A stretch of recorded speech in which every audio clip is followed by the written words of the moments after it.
Welcome back to the Paranormal M channel. How was your holiday?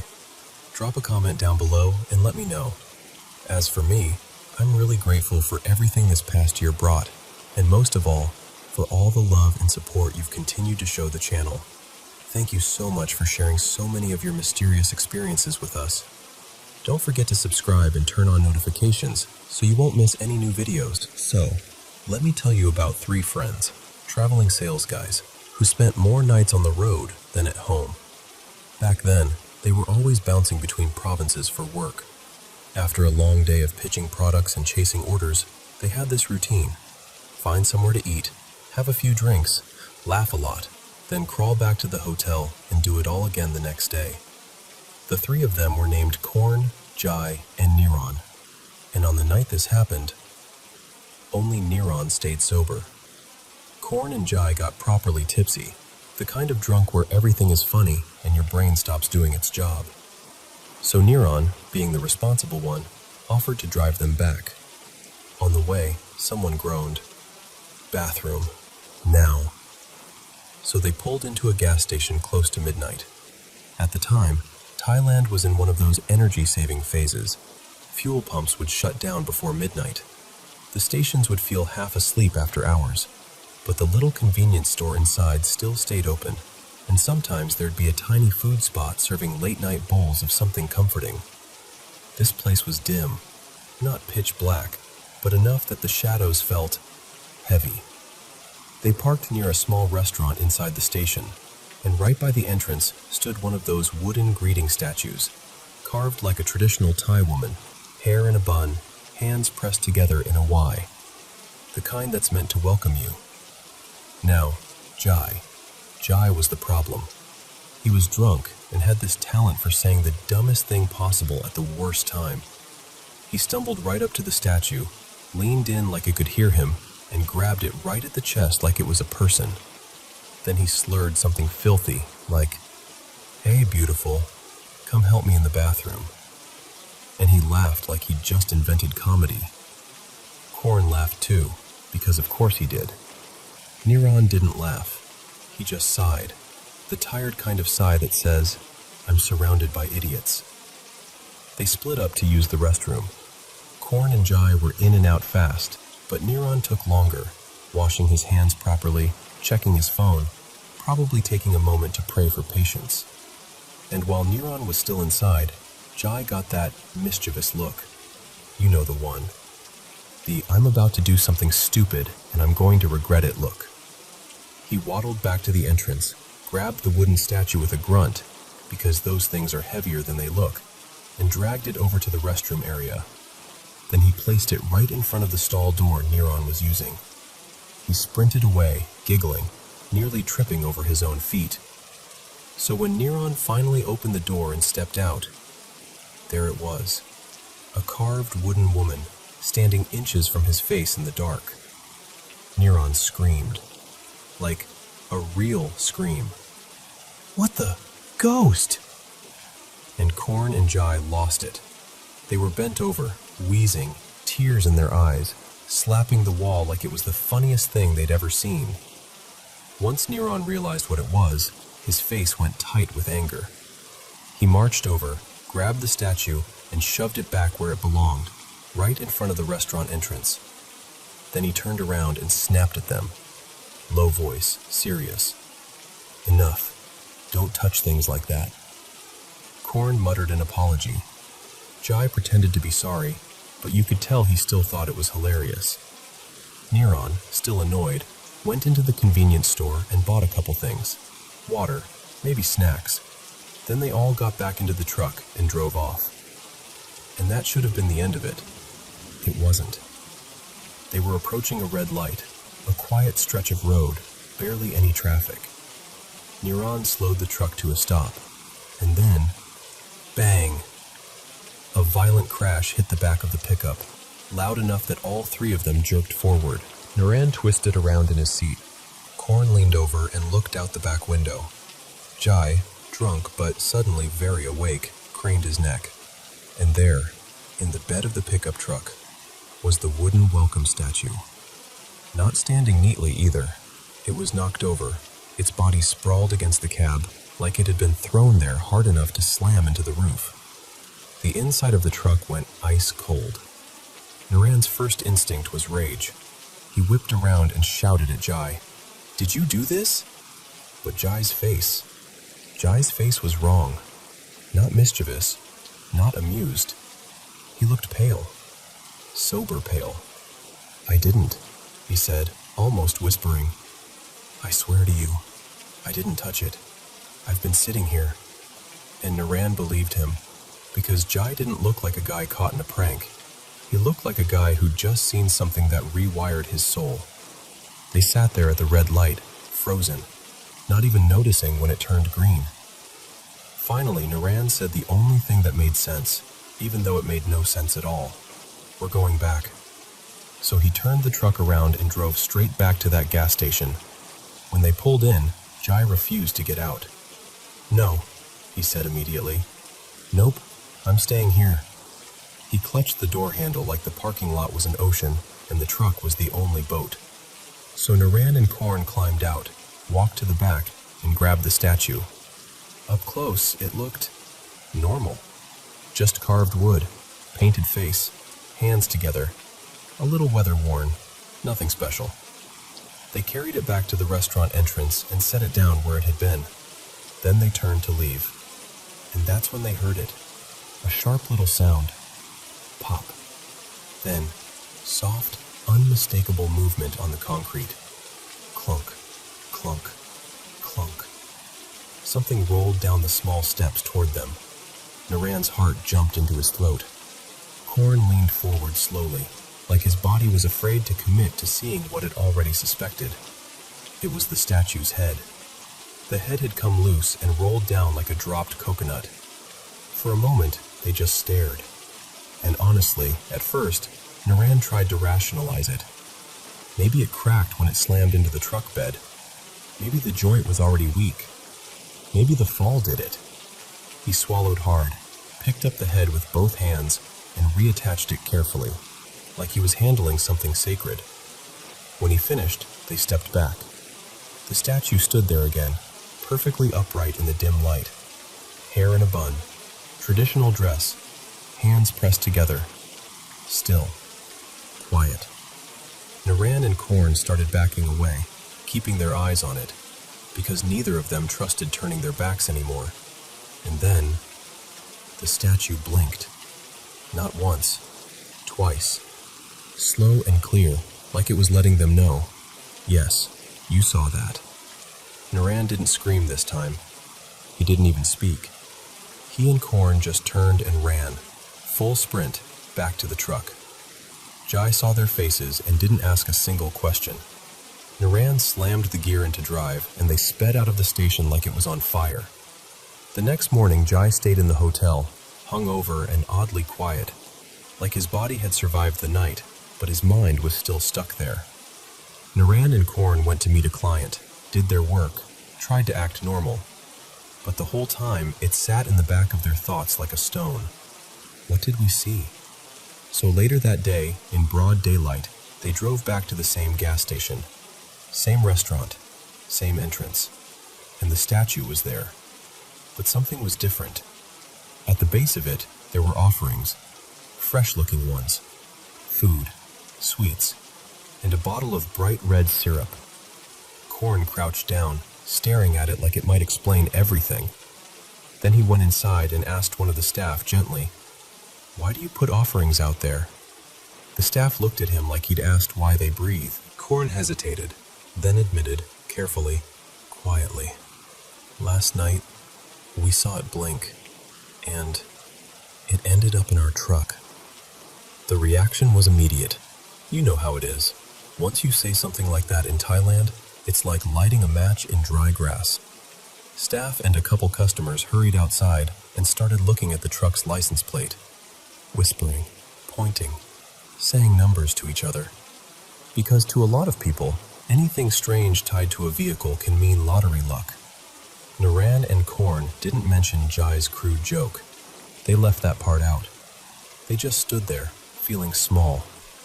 Later, when the lottery results came out, the winning number matched their plate. Exactly. And here's the strange part. None of them bought a ticket. Not one. Because whatever luck that was, it didn't feel like a gift. It felt like a warning they didn't deserve to cash in. And one more thing. Because after this happened, they couldn't stop noticing those statues everywhere. Someone later told them another story. They said they stayed at a hotel with one of those same wooden greeting statues near the hallway. Late at night, they heard a sound outside their door. Pock, pock, pock. Like wood tapping the floor. They opened the door, and they swore the statue was moving down the hallway. Not running, not walking, hopping. Still in its prayer pose, hands pressed together, bouncing like a stiff wooden frog across the tiles. Pock, pock, pock. So, have you ever seen those wooden welcome statues? If you've seen one, you probably know exactly what I'm talking about. And hey, maybe it's just a story. Maybe it's coincidence, imagination, alcohol, the dark playing tricks. Thai people believe deeply, sometimes in spirits, sometimes in luck, sometimes in things you can't prove, but you also can't dismiss. And sometimes, when people honor something enough, it starts to feel like it's watching back. But don't worry, not every wooden statue is haunted. At least, that's what we tell ourselves.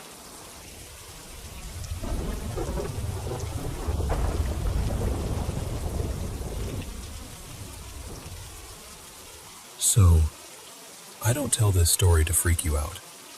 I tell it because it's one of those memories that stuck to me, you know? Like it left a thumbprint. When I was 13, I was in a really heavy, lonely place. I was dealing with depression, acting out, flirting with anything that felt dark, just because I didn't know where else to put all that pain. I didn't fully believe in spiritual stuff, not in a committed way, but I was disruption enough to keep one eye open, if that makes sense. The thing is, my family always had little quirks. My mom, Marisol, could read people's emotions like a weather report, and she'd have dreams that came true later. Small things, but specific enough to make you pause. My older brother, Eli, used to talk about seeing things in the house, like shadows that didn't belong to anyone. Me? I never knew what my thing was, but my mom always warned me, very seriously, not to mess with anything malicious. She'd say, "You're like a lighthouse, you draw things in." I'd roll my eyes, but it always sat somewhere in the back of my mind. And then that Christmas, I got a Ouija board. Not from my mom, just to be clear. It was one of those gifts that slips through because someone thinks it's a joke. And at 13, I thought it was either going to be nothing, or it was going to be something big enough to finally prove everybody wrong. For about a week, nothing happened. I played with it alone in my room, stupidly, impatiently, doing everything you're not supposed to do. I'd rush, ask a question, laugh at myself, push it too hard, treat it like a toy. And honestly, looking back, that was the whole problem.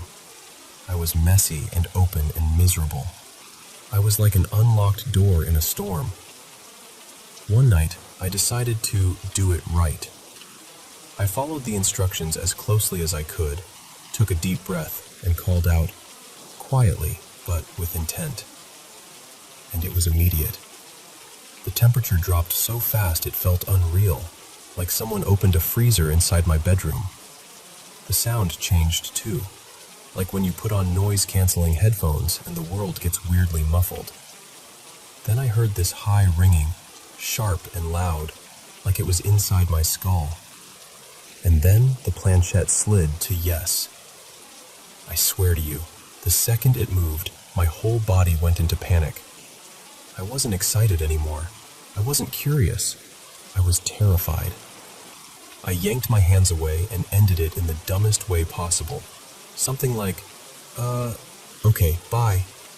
And I shoved the board away like that was going to undo it. But the air didn't go back to normal. It got colder. Every hair on my arms stood straight up.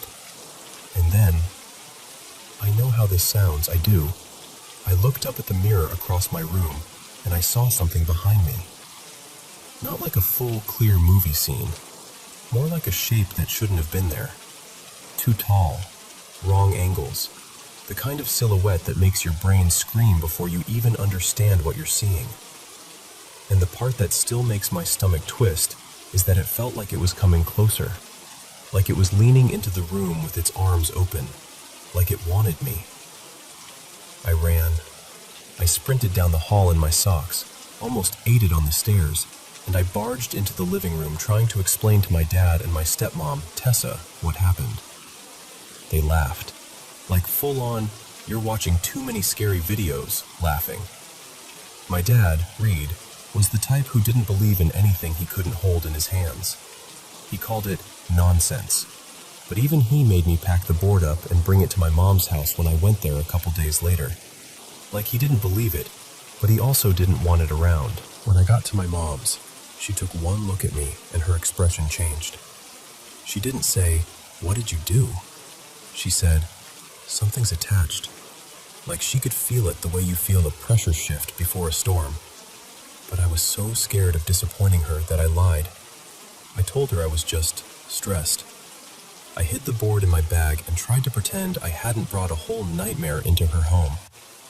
That week, things got strange. All of us, my mom, my stepdad Jonah, even my brother, started having these dreams. Not identical, but close enough to make my skin crawl. There was a woman in them, mouth stretched too wide, like her jaw didn't fit right. She'd loom over us like she was leaning down from a ceiling corner. And the worst part was that she was screaming, but there was no sound, like watching someone scream underwater. We'd all wake up around the same time at night, too. Different rooms, same moment, like something nudged the whole house awake. And the dogs. Our dogs wanted nothing to do with me. They'd avoid me, hide under chairs, leave the room when I walked in. They acted like I smelled wrong. My mom started cleansing the house the way she always did when things felt heavy. Windows open, prayers, getting rid of old objects that felt off. She threw out random stuff that had been sitting around forever, like she was trying to remove every possible hook.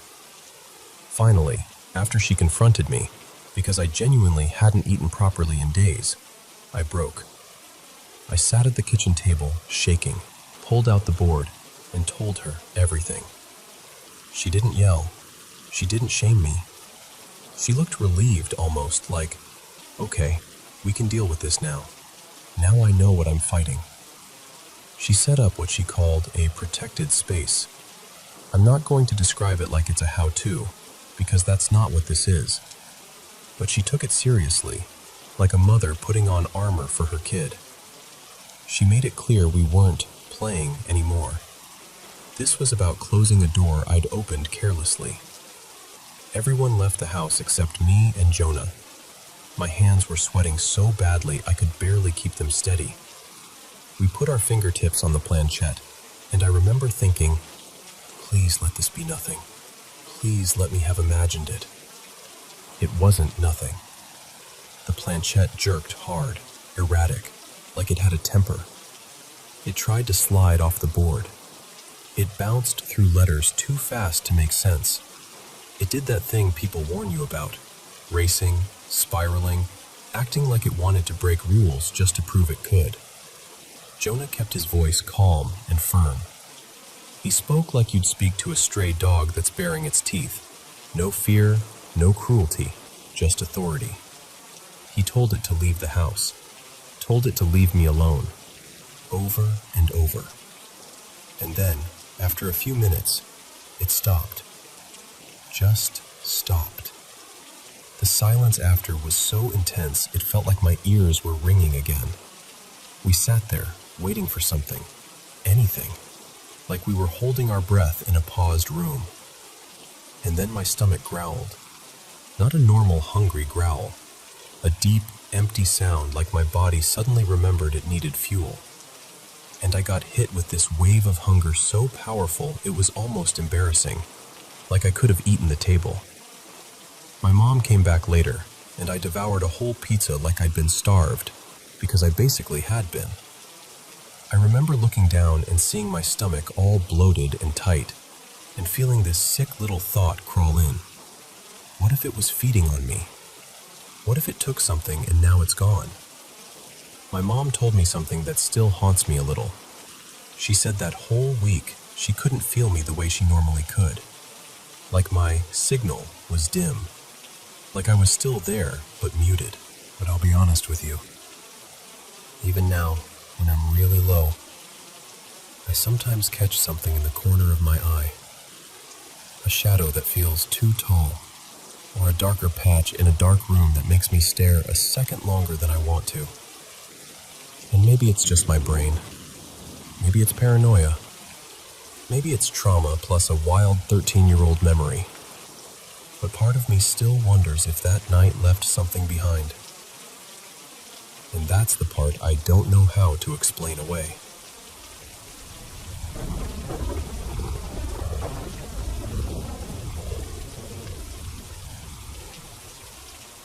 So let me tell you about this place. An old farmhouse out in the country, easily over 100 years old. The kind with creaky floors, thick wooden doors, and that quiet, settled feeling, like it's been watching the seasons roll by forever. A few years back, I ended up there a handful of times because it belonged to my mother-in-law's then-boyfriend's family. Well, technically it was his aunt, Marlene, who lived there. The land had been passed down for generations, and you could feel that history in everything, from the worn porch steps to the way the fields stretched out like they'd always been there. Anyway, the first time we visited, Marlene and her husband Dean casually mentioned, like it was normal dinner conversation, that they thought there was a spirit in the house, mostly down in the cellar. They believed it was an old farm worker who died on the property decades ago. The way they told it, he was helping with a piece of equipment, something like a tractor or a heavy implement, and there'd been an accident. Fast, brutal, the kind of thing you don't really recover from. They said he'd loved the farm, loved the family, and even in death, he didn't seem to want to leave. And here's the part that made my skin prickle. More than once, they'd seen this dark shape in the cellar.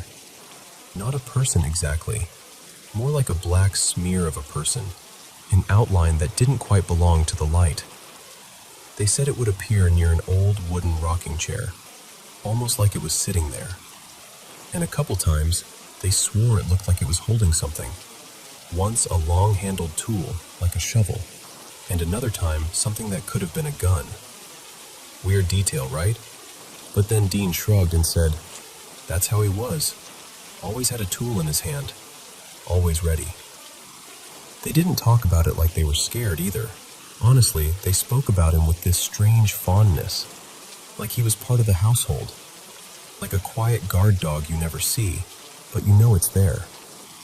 Marlene even showed me a video they'd recorded once, because they'd caught something they couldn't explain.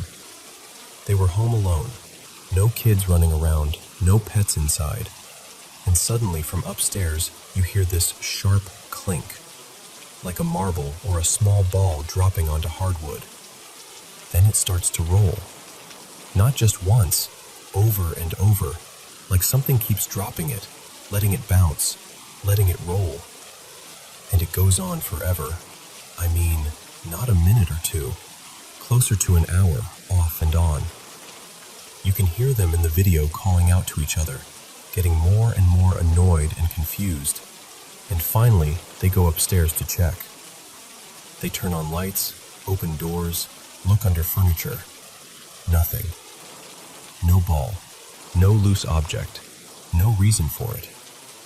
And the weirdest part is the sound is so clear you'd swear you could reach out and pick it up yourself. Now here's where it got even more interesting. Marlene's nephew, Caleb, grew up in that house. And Caleb would not, under any circumstances, go down into the cellar. You'd think a grown man who'd lived there his whole childhood would be used to it, right? Nope. He'd get to the cellar door and suddenly remember he needed to check something outside. or he had a phone call, or he didn't feel like it. Every single time, like clockwork. And the thing is, he always insisted he'd never seen anything, not once. But his cousin Tessa, who loved stirring the pot, said that was absolutely not true. And what really kept this story stuck in my head is that Marlene and Dean genuinely believed the spirit wasn't harmful. They didn't describe it as angry or cruel, more like protective, territorial maybe, like it cared about the land. They'd point out how their farm never had the problems everyone else did. Neighboring properties dealt with coyotes getting into coops, strange tracks near barns, even trespassers cutting through woods or hunting where they shouldn't. But Marlene and Dean? Nothing. No poachers. No animals messing with their livestock. No weird damage. Dean would just smile, like it was obvious, and say something like, "He's still working, still keeping an eye on things." And the way they said it didn't feel like a spooky campfire tale. It felt like a family truth. Something they'd accepted the same way you accept a creaky stair that always groans in the same spot. I'll be honest with you. I never felt unwelcome there. Not even a little. If anything, the house felt steady, like it had rules and boundaries. Like if you came in with respect, you'd be fine. But still, every time we visited, I'd catch myself glancing toward that cellar door, thinking about that rocking chair in the dark, and wondering if something down there was listening, quietly, patiently, still guarding a farm it refused to leave behind.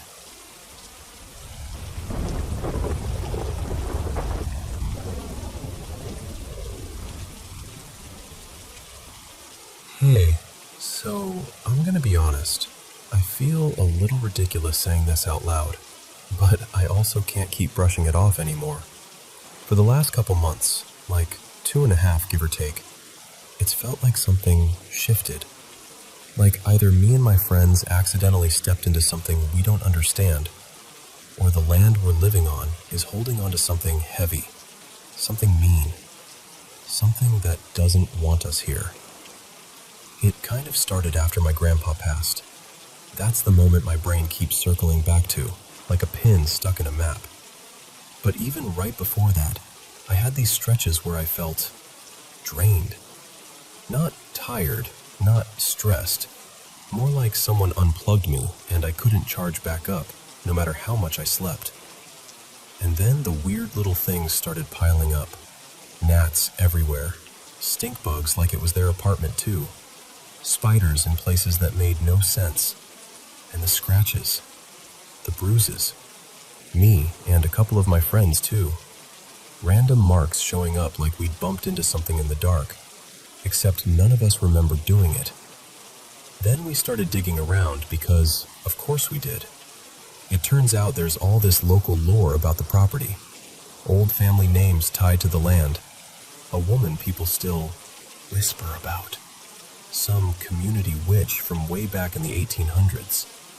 And right across from our complex, there's this small cemetery owned by her descendants. It's one of those things you can ignore until you can't. And lately, it's been hard to ignore. And then the incidents. That's what really got me. First, my friends moved in. Like my close friends, Nadia and Seth, ended up renting one unit, and my other friend, Rowan, grabbed another. Suddenly, we had 3 apartments in the same complex, all basically our little group. It felt like it was going to be this fun, cozy chapter, you know? Except not long after that, the building right across from Nadia and Seth's place caught fire. Like full-on flames, sirens, the whole thing. Everyone was like, wow, freak accident. And we tried to treat it like that. Then Rowan ended up in the ER because their appendix was close to bursting. Emergency surgery.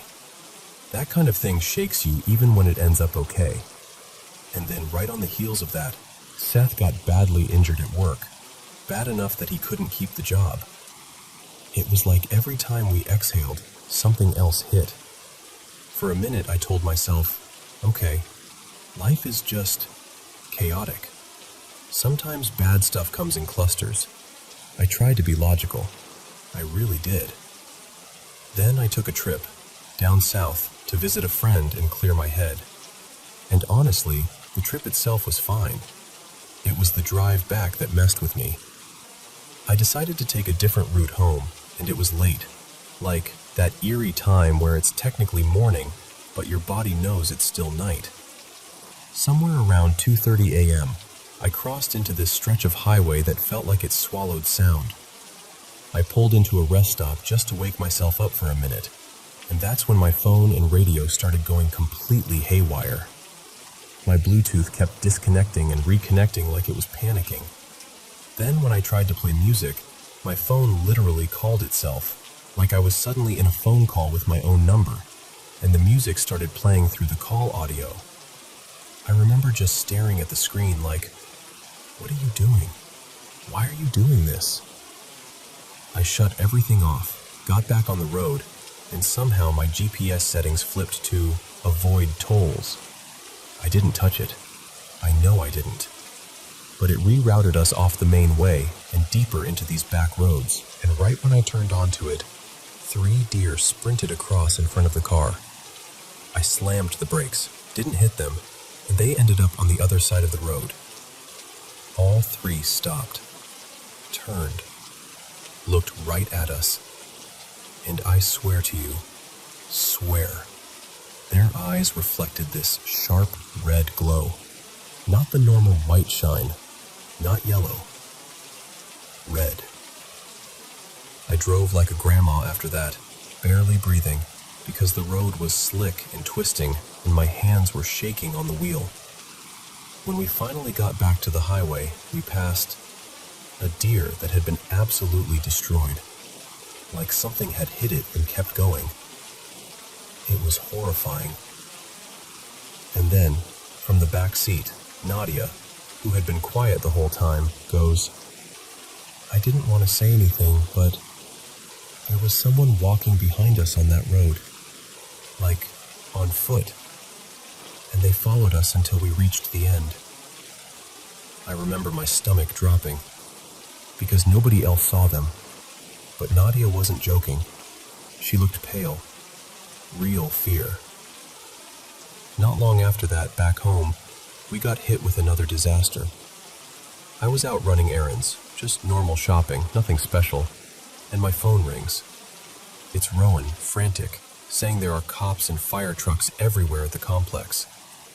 I'm thinking, okay, another building fire, which already sounds insane to say twice.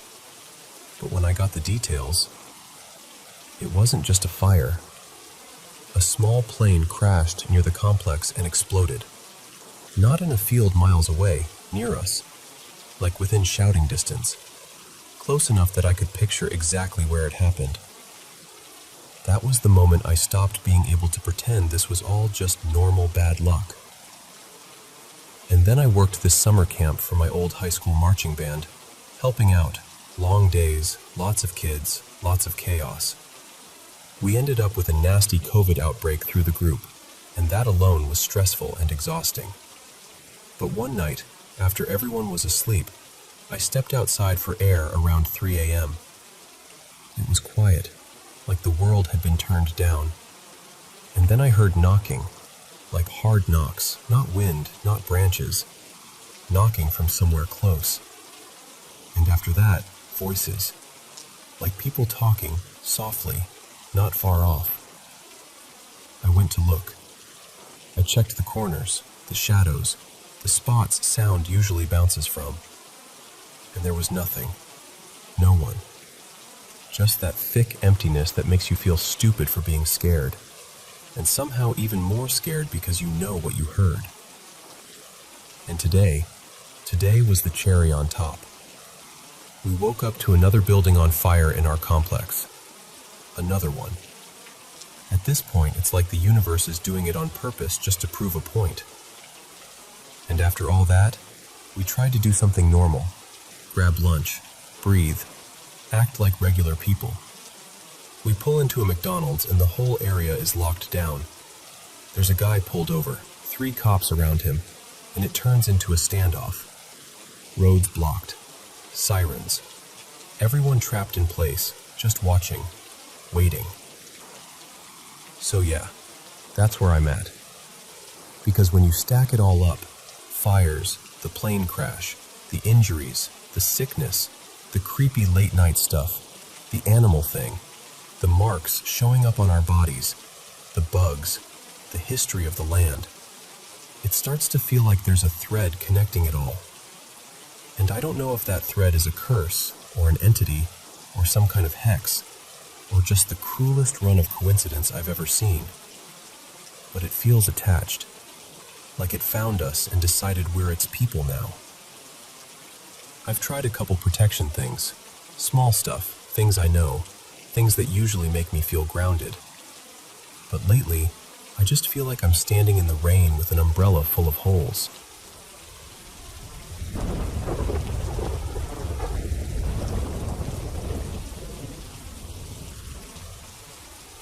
Okay, so this happened to me when I was a kid, maybe 9-ish, somewhere around there. My memory's a little fuzzy on the exact age, but I remember how it felt like it was yesterday. I'd just gotten out of martial arts practice. Karate, I think it was. Could have been something similar. Either way, I was exhausted, sweaty, and in a rotten mood because the instructor was one of those adults who acts tough just because kids can't talk back. You know the type. My older brother Adrian was supposed to pick me up. He rolls in driving my parents' car, and his girlfriend at the time, Melanie, is sitting in the front seat. I didn't really like her back then. Not because she did anything super awful. I just got this vibe like she was always judging me. So I slid into the back seat and went quiet. The drive home was short and painfully awkward. No music, barely any talking. Just the sound of tires on the road and me staring out the window, counting streetlights. When we got to our apartment, Adrian dropped me off and then immediately left again with Melanie. And suddenly, I'm alone. Here's the thing. I was a kid who loved creepy stories, horror videos, all that stuff. Which is funny, because I was also terrified of the dark. Like, genuinely terrified. My brain had this messed up little rule where I could only fall asleep if someone else was in the room, because I figured if something came in, it would take them first. I know, kid logic is unhinged. So I open the apartment door and do that panicked scramble for the light switch, like I'm defusing a bomb. The light by the entry clicks on, but everything beyond that little area is pitch black. And I just freeze there, sitting by the door, hugging my knees, listening to nothing. Let me explain the layout because it matters. When you walk in, the living room is off to the right. Straight ahead are the stairs going up, and to the left is this hallway that runs to 3 rooms. At the very end is the bathroom. Along the hallway, the kitchen door is on the right side, and on the left is my dad's little office.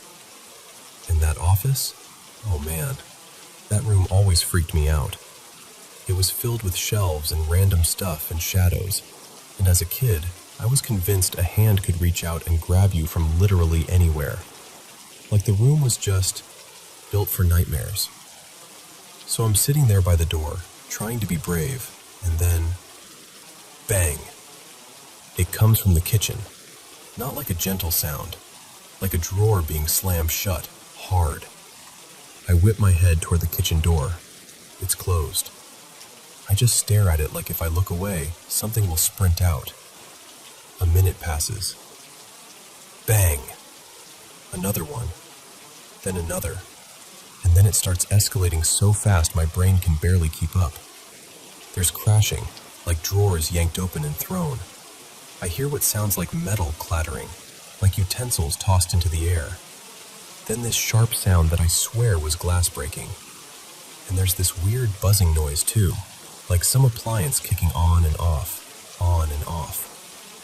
It was like a full-on fight was happening in there, like the kitchen was throwing a tantrum.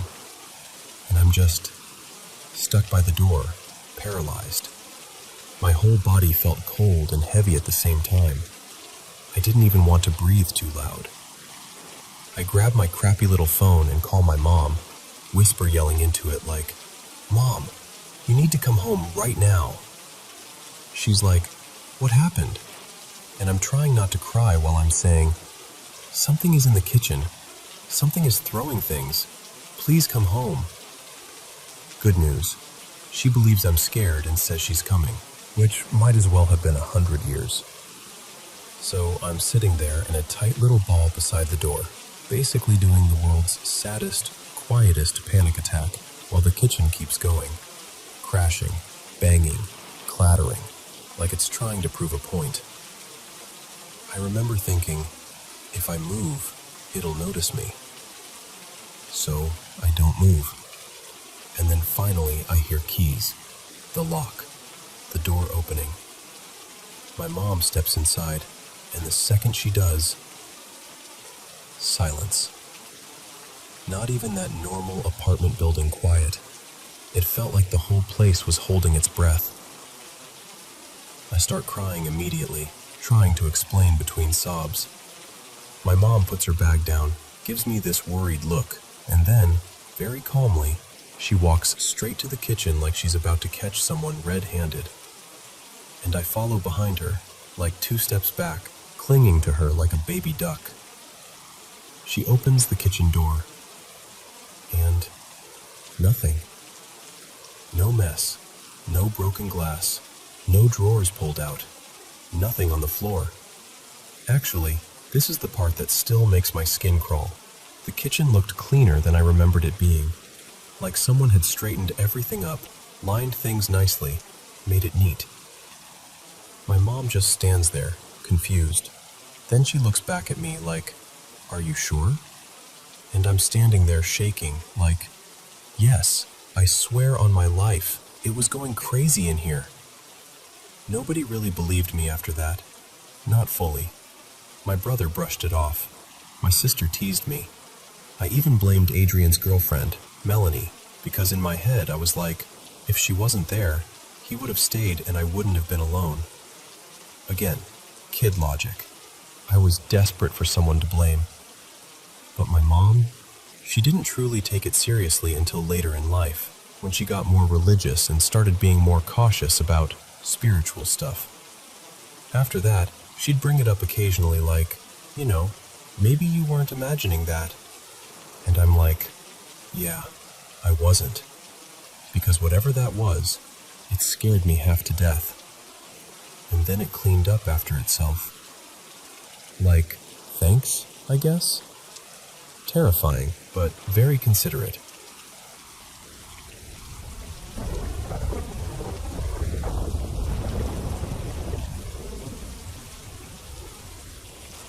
So, this story actually belongs to my cousin, but it's one of those things that hit our whole family so hard, we all ended up knowing every detail.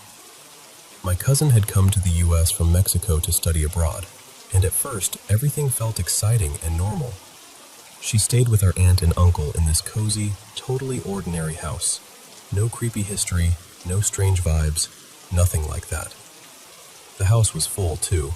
My aunt, my uncle, their 2 kids, my grandma, and my cousin. I'll call her Lena. Lena was the kind of person who could make friends in 5 minutes. She was social, charming, always laughing, just easy to be around. For the first few months, she was doing great. School, friends, the whole new country adventure. Nothing stood out as wrong. Then, slowly, like so slowly you don't notice at first, she started changing. She stopped going out as much, started saying no to invites. Then she began skipping class here and there. She ate less. She was irritated all the time, like she was carrying something heavy and didn't want anyone to touch it. My aunt thought, okay, homesick. Totally reasonable. New country, new culture, missing family. So she backed off a little and tried to give Lena space. Still, my aunt quietly checked the obvious things. No drugs, no drinking, nothing like that. Lena wasn't getting into trouble. She was just fading. And then one night, more like early morning, everything snapped into focus. It was somewhere around 2:30 a.m., that dead quiet hour where the house feels like it's holding its breath. Lena suddenly burst into my aunt and uncle's bedroom, not knocking, not hesitating, just appearing in the doorway like she'd been chased. She was shaking so hard she could barely stand, and she couldn't get words out at first. She kept trying, but her mouth would open and nothing came out. My aunt and uncle sat her down, tried to calm her, asked what happened, what she saw, what she heard. But Lena just looked terrified in this really raw, almost childlike way. So they did the only thing they could do. They let her sleep in their room that night. In the morning, after everyone had coffee and daylight had returned to the world, my aunt sat Lena down, gently but firmly, and said, "You're telling me what's going on." And that's when Lena finally admitted it. She'd been using a spirit board. Not once, not as a joke at a party.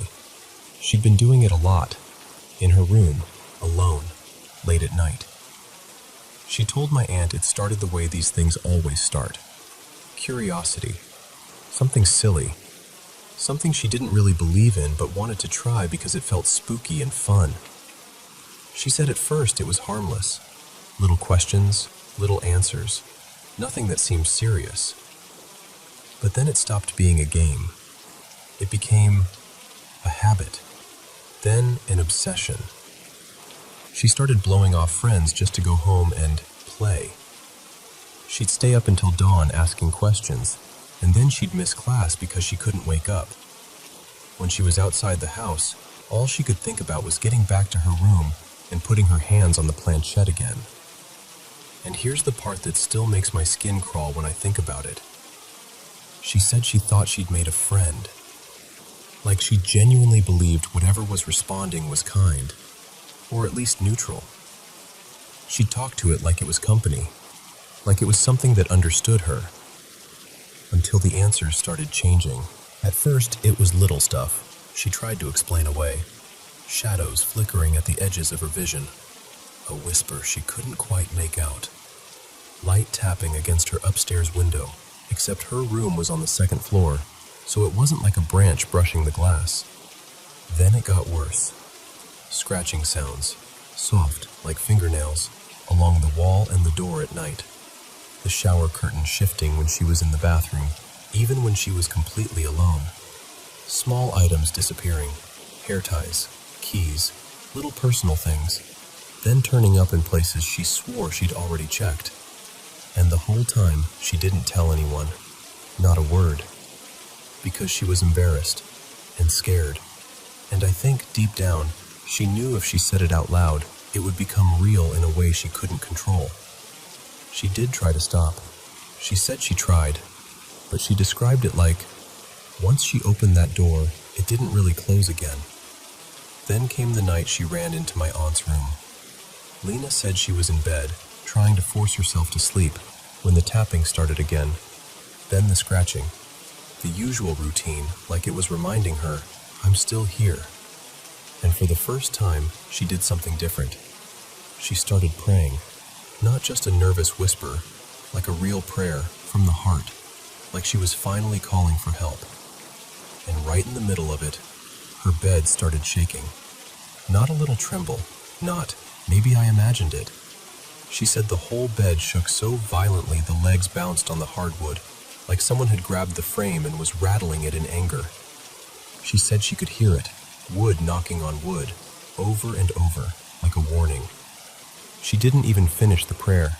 She just launched herself out of bed and ran, barefoot, half asleep, heart pounding, straight down the hall to my aunt and uncle.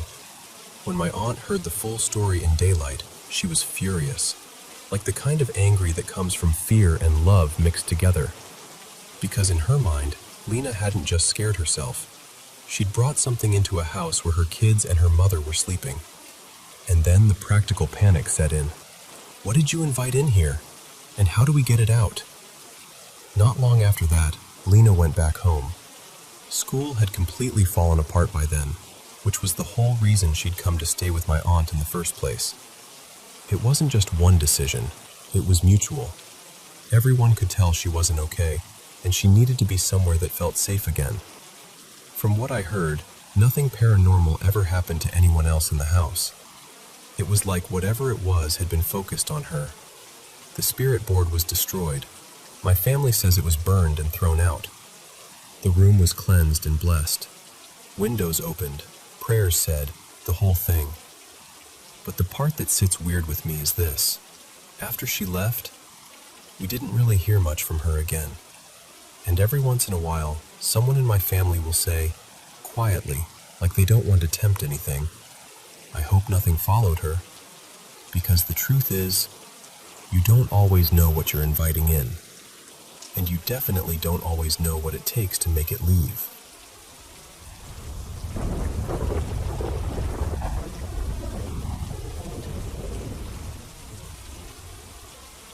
So, I want to tell you a ghost story. And honestly, this is the one that made it impossible for anyone to ever talk me out of believing that something is out there. I was 18 when my life cracked open in two directions at once. Fear on one side, freedom on the other. I was still living at home with my mom and my little brother. My dad had died a few years earlier, and the house felt smaller after that. Like grief takes up space you can't redecorate around. On top of that, I was wrestling with being gay in a place and a time that didn't exactly make room for it. This was mid-80s England, working class, northern, and not the sort of town where you casually said, "Oh, by the way, I'm queer," and expected hugs and a cup of tea. I was dating a girl, Hannah, because that's what you did when you were terrified of the truth, but desperate to look normal. Then one night, Hannah and I ended up in a pub, ran into an old mate from school, Callum, and his girlfriend, Rhea. They were all in on the goth alternative scene and said, "We're going to this club. You should come." The club had a reputation. A bit dark, a bit strange, a bit not for everyone. It was like walking into oxygen for the first time. Suddenly, there were people who looked like how I felt inside. People who didn't apologize for being different. Even Hannah liked it, until she met someone else there, and our relationship quietly ended.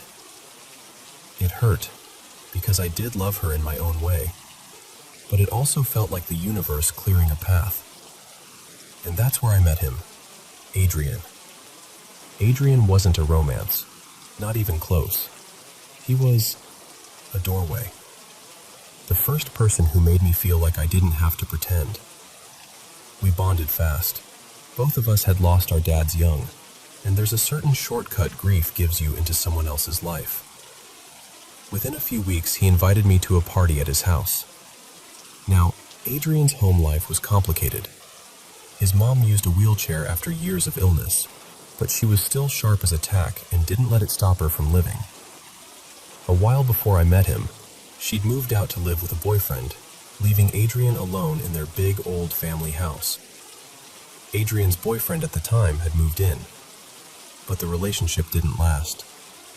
Later, I learned why.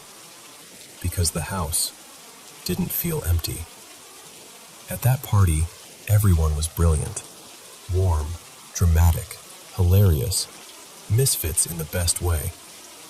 I found my people, and not long after, I started hearing stories about Adrian's ex, Jonah, and how Jonah couldn't cope with what was happening in the house. It started small, they said. A thing missing here, a cupboard left open there, odd knocks, the sense that someone had been in a room when they hadn't. But it escalated, like whatever it was realized it had an audience. And then the big one. Jonah was heading upstairs one night after Adrian had gone to bed, and something he couldn't see, shoved him backwards. He went down the stairs hard. That was it. Jonah never slept there again, not after that, and the relationship collapsed under the weight of fear. By the time I came along, Adrian hated being alone in that house at night. So our little group, Adrian, me, and our friends Imogen and Lewis, started taking turns staying over. There were 3 bedrooms, so it was easy to rotate. The first few nights? Nothing. Just laughter, music, cigarettes, late-night toast, and that sweet feeling of being young and newly unafraid. But then there were little things. We did what people do when they're scared, but want to feel brave. We made it funny. We gave it a name. We called it Arthur. And once you name something, you start talking to it like it's a member of the household, which, looking back, might have been a mistake. Not long after that, I finally told my mom I was gay, and it went about as well as you'd imagine. I'd been staying at Adrian's more and more, and one afternoon, we popped back to my mom's for some clean clothes and a proper meal. It was spring. My mom even went out to the garden and cut flowers for us to take back. Bright yellow ones, cheerful, almost mocking in how normal they looked. Adrian, bless him, clocked my nerves and said, "I'm going to the shop. You'll do it better if I'm not here." So I called my mom in. She walked in holding the flowers, and I tried to speak. Tried and failed and froze so hard it felt like my throat had glued itself shut. Then I just blurted it. "Mom, I'm gay." Her face changed in a single second. She dropped the flowers like they'd burned her hand, and she said something that still stings when I remember it. Something like, "Why would you tell me that?" Like my truth was a mess I'd chosen to make. I left that day with my bag already packed, and when Adrian came back, he said quietly, "Just move in with me. You're here anyway." So I did, and I swear to you, already like it noticed me moving in, the house woke up again. At first it was daytime stuff, little disturbances. Then one afternoon, around 4, Adrian and I came home from work, and he said, half joking, like calling out to a mate, "All right then, Arthur, give us a proper bang." Instantly, there was a violent crash against the unused living room door, like a boot had kicked it as hard as possible. Not a creak, not settling wood, a thud that made our stomachs drop. We ran to the hallway, expecting to find someone. The front door was locked. No one there. Nothing moved. But even with something that loud, a few minutes later your brain tries to save you.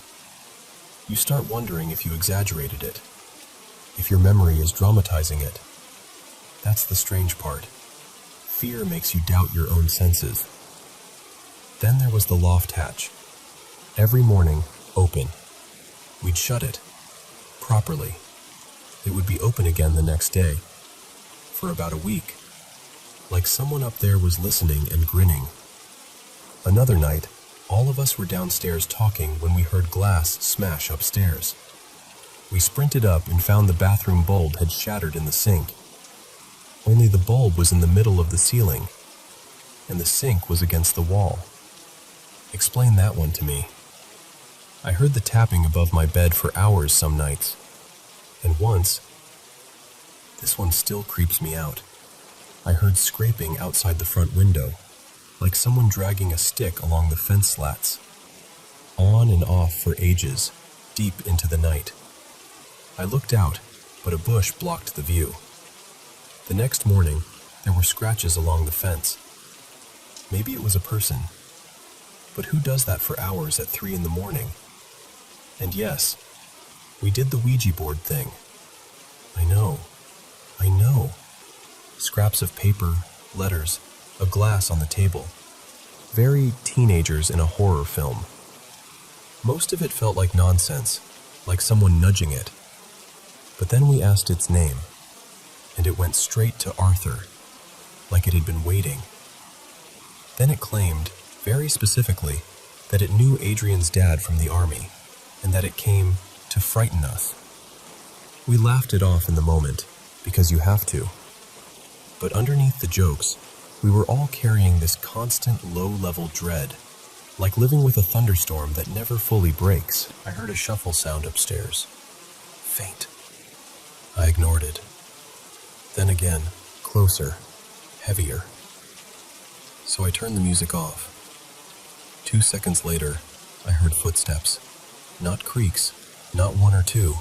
Proper, deliberate steps, circling around the room above the living room, which was Adrian's bedroom.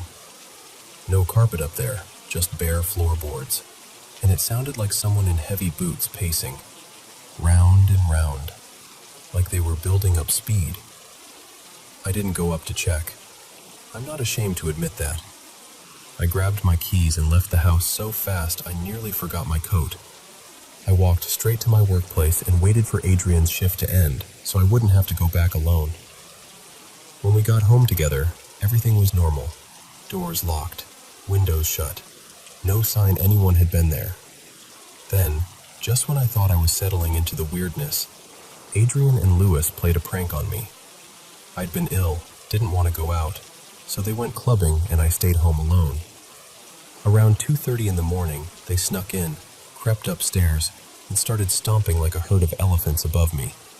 Then they came charging down the stairs, laughing, threw the living room door open, and burst in like maniacs. I nearly folded myself behind the sofa with a cushion over my head like that was going to save me from anything. They found it hysterical, until they realized I wasn't laughing. They apologized, properly. They hadn't meant to scare me that badly. And here's the thing. A few nights later, something happened that proved it wasn't just them messing about. Adrian, Imogen, and I were in bed, maybe half an hour into trying to sleep, when we heard a gigantic crash downstairs. Not a knock, not a bang. A multi-layered sound like shelves had been shoved over and a whole room had fallen apart. We all shouted to each other, because obviously we'd all heard it, and we armed ourselves in the stupidest, most desperate way. A heavy ornament for Imogen, and for me, I snapped a picture frame and held the broken wood like a weapon. Like that would do anything against whatever we'd been living with. We went downstairs together. Nothing. Not a book out of place.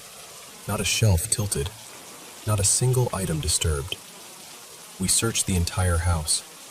Then we sat in the kitchen drinking tea with shaking hands, the three of us refusing to admit out loud how terrified we were.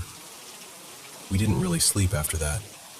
We just waited for morning like you do when you're a kid and you've had a nightmare. But the house wasn't finished. Later that night, or early morning really, we heard another loud crash. Then footsteps ran up the stairs, stopped on the landing outside Adrian's room, and something breathed 3 times. Slow, heavy, deliberate.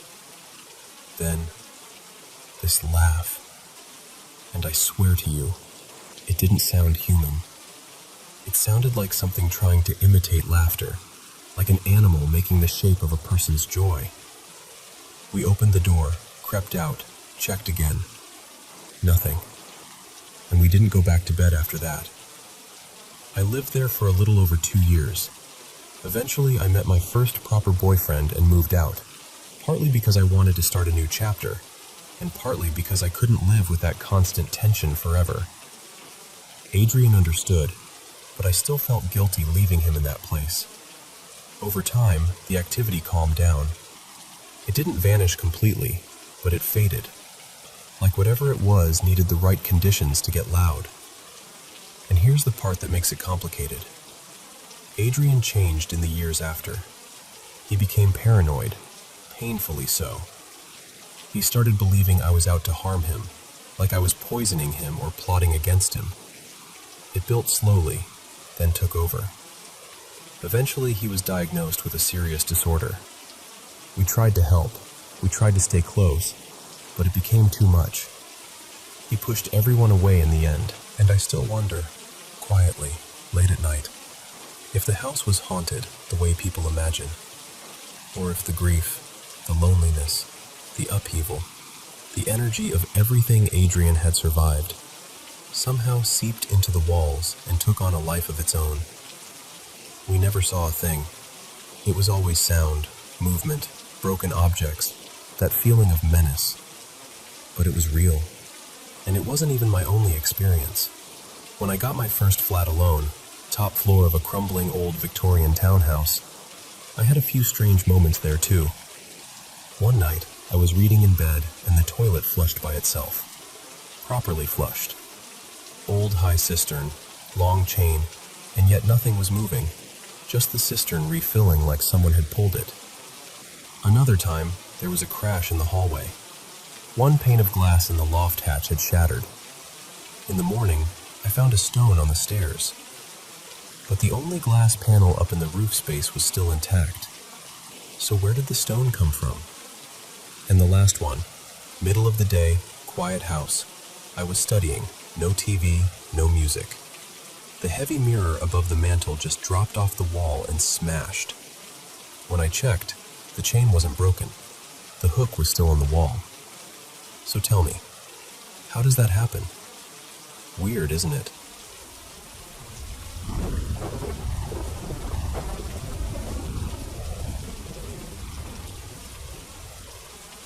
So, there's this memory I carry around that's so sharp, it almost feels like a photograph. I was really little, maybe 5, give or take, and even now, I can close my eyes and I'm right back there. It was one of those sticky summer nights where the air doesn't move and the house feels like an oven. Where I grew up, it was normal to drag beds out onto this little covered porch area, almost like a veranda, because it was the only way to breathe. That night, my mom and dad slept inside, but I begged to sleep outside with my grandpa. I thought it sounded fun, like an adventure. Yeah, I regretted it pretty fast.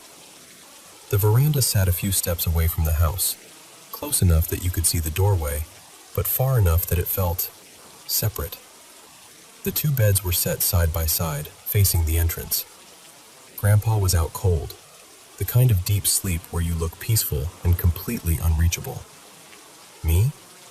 I was wide awake, flipping over and over, trying to get comfortable, listening to every tiny sound the night makes when you're a kid and the dark feels alive.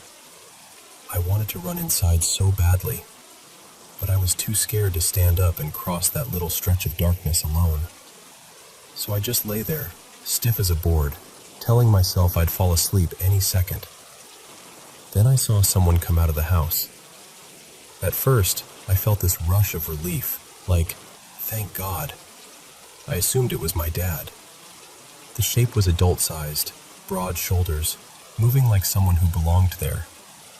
The figure walked out and started heading off to the left, and I whispered his name, soft, but not so soft he wouldn't hear. The figure stopped, and then it turned its head toward me. And in that exact moment, my whole body went cold, because something in me just knew, before my brain could even form the thought, that it wasn't my dad. It was the same height, same general outline, but the feeling was wrong. Like when you pick up a familiar object and realize it isn't the same weight it's supposed to be. It stood there for a couple seconds, perfectly still. Then it started walking toward the veranda. The closer it got, the more my eyes adjusted, and that's when I realized what I was actually seeing. It looked human in the simplest way. 2 arms, 2 legs, a head, the proportions of an adult. But where a face should have been, there was nothing. Just darkness. Except for the eyes. 2 points of red light. Not like reflected light, not like someone holding a flashlight. More like they were lit from inside. Steady, quiet, watching. I couldn't move. I couldn't even sit up. I was frozen so hard it felt like my muscles forgot how to work. All I could do was stare. The way it moved is hard to explain. Smooth, almost gentle, like it was trying not to make noise, trying not to startle me. It came right up to my bed and just stood there, looking down at me for what felt like forever. And the strange thing is, it didn't feel like it wanted to hurt me. I know how that sounds, but there was no lunging, no reaching, no sudden motion. It was just there, present, observing. After a while, it crouched down beside the bed, like someone resting on their heels. Its arms settled loosely over its knees, almost casual, like it was getting comfortable. And it tilted its head slightly, one way and then the other, as if it was trying to understand me, or maybe trying to understand how I could see it at all. That part sticks with me the most, that sense of curiosity, like I was the unusual thing. Time didn't work normally in that moment. It could have been 2 minutes or 20. I genuinely don't know. I just remember eventually my eyes started burning and my throat tightened, and I began to sob. Quiet at first, like I was trying to keep it inside my chest. My body started trembling, but I still couldn't move. And then, this is another detail I can picture so clearly.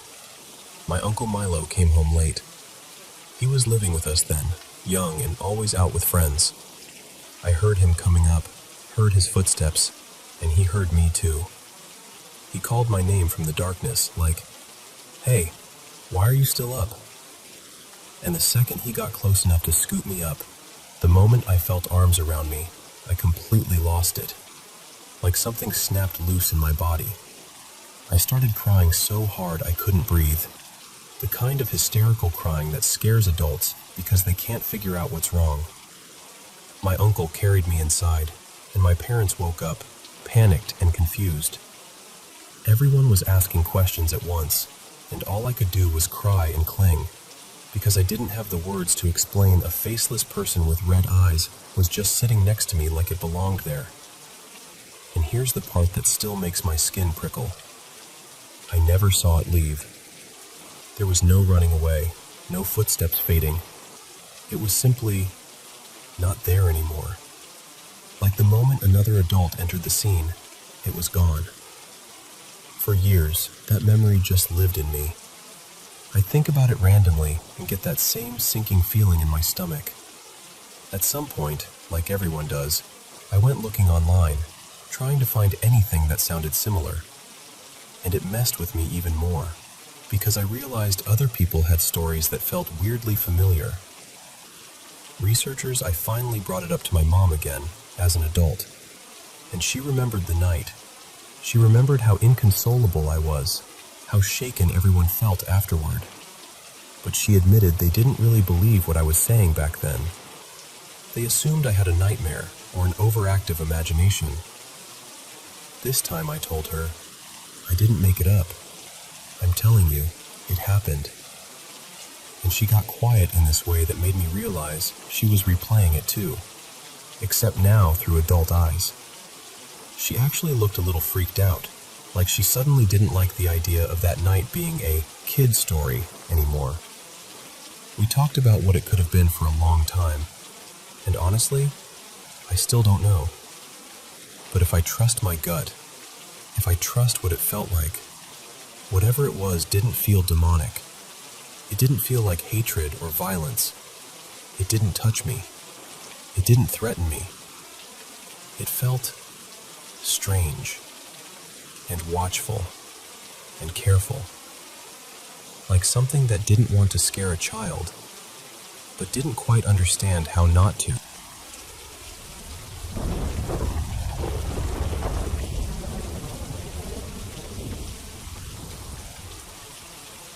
So I've never really been the ghosts aren't real type, but I've also never been the person who swears up and down they've seen things either.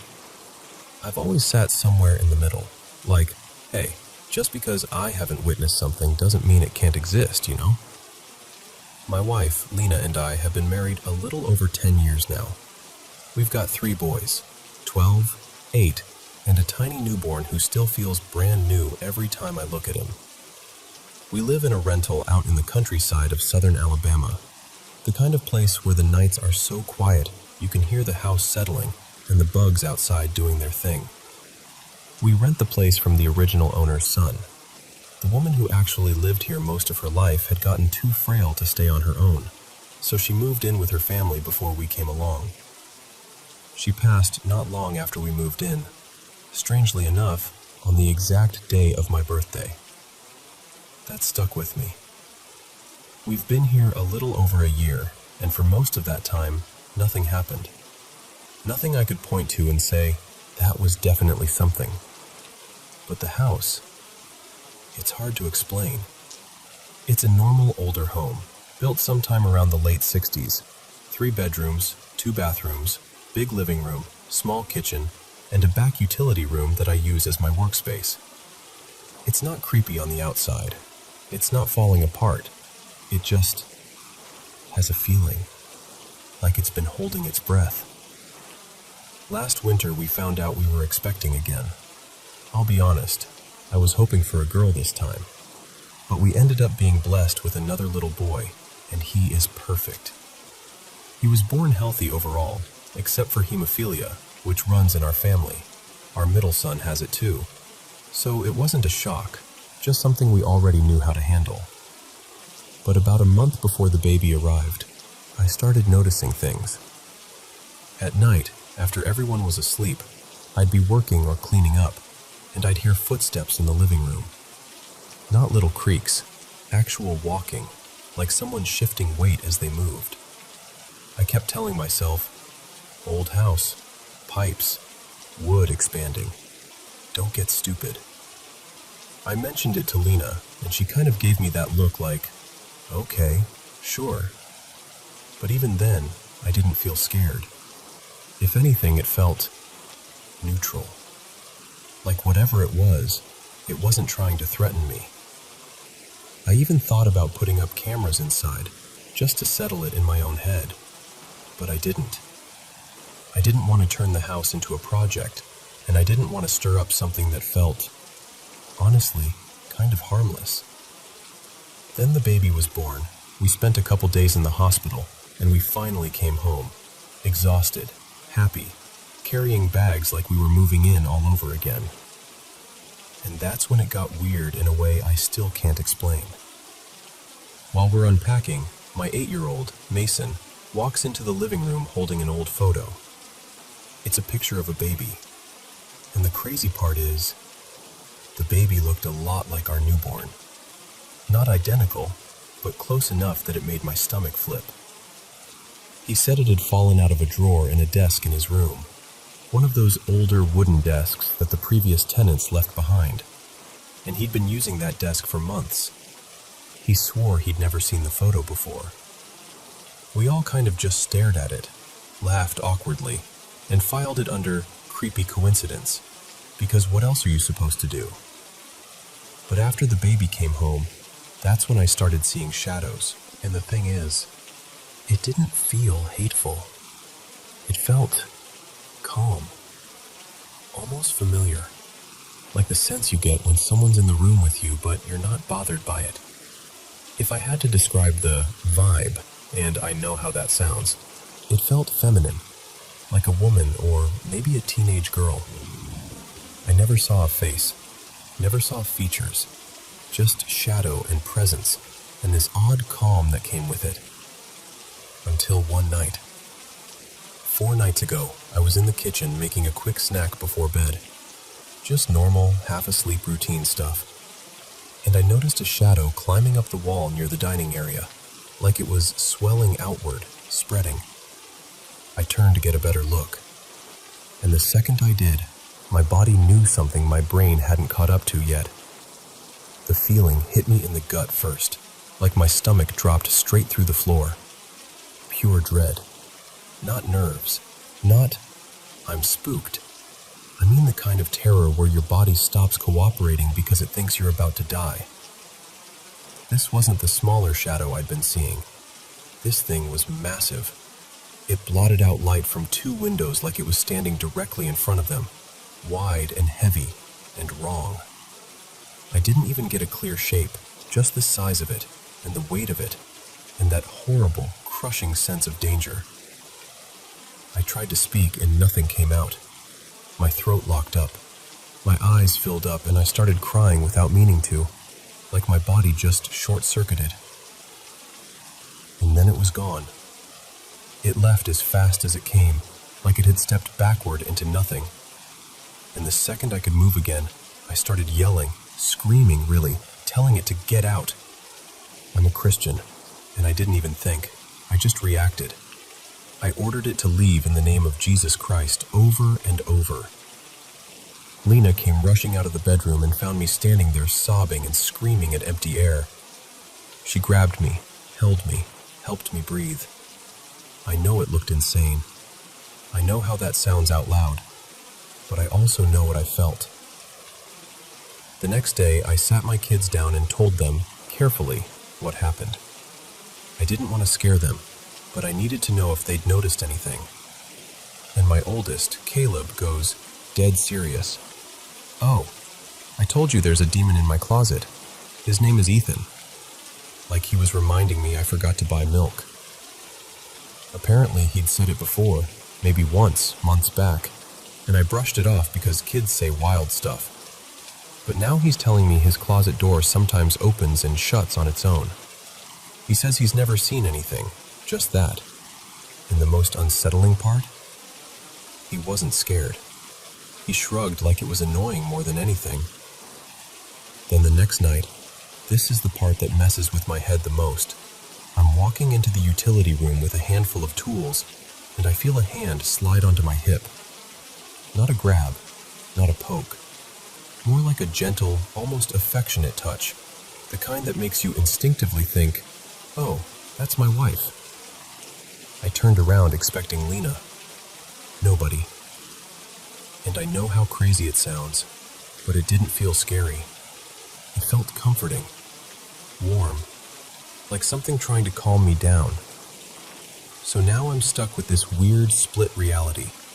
One presence that felt peaceful for months, and then that one night, this enormous thing that made my whole body freeze in terror like it was hardwired into me. Ever since that night, the house hasn't felt the same. Even when nothing is happening, I feel on edge, like the air is too tight, like something shifted and didn't shift back. I'm not trying to record anything. I'm not trying to provoke it. I don't want proof. I don't want a picture or a sound clip that I can't unsee or unhear. I just want peace, and I keep wondering, did the baby's arrival change something? Did that new energy in the house draw attention? Was that photo a coincidence or a warning? Or just some strange thread connecting past and present? I don't know. I truly don't. I just know I have to live here for now. Rentals are scarce out here and everything is overpriced. So I'm doing what I can. Praying, keeping my head on straight, trying not to let fear take over my home. And if you're listening to this, I'm not asking you to make it worse. Please don't. I'm living it. I just want it quiet again. I want the house to feel like a house. That's all.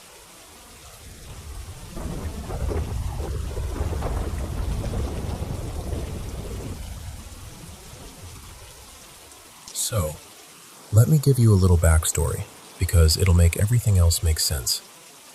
I'm Maya, I'm 20, and I'm from the UK.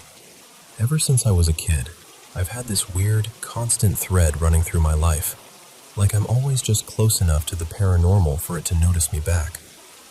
I had a few intense moments years ago, but things really kicked off again after we moved into our current place about 2 years back. It's this older tower block, 10 floors, kind of stuck in time.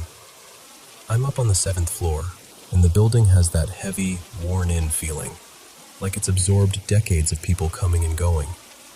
You can tell nothing's been properly updated since it first went up, and there are those safety nets around the balconies now. People in the area whisper about why they had to add them, and honestly, you don't hear that kind of thing without it changing how you feel walking the halls at night. I live here with my dad, and at first, it was just little things. A door shifting when it shouldn't. The sense that someone had just passed behind you, even though you're alone.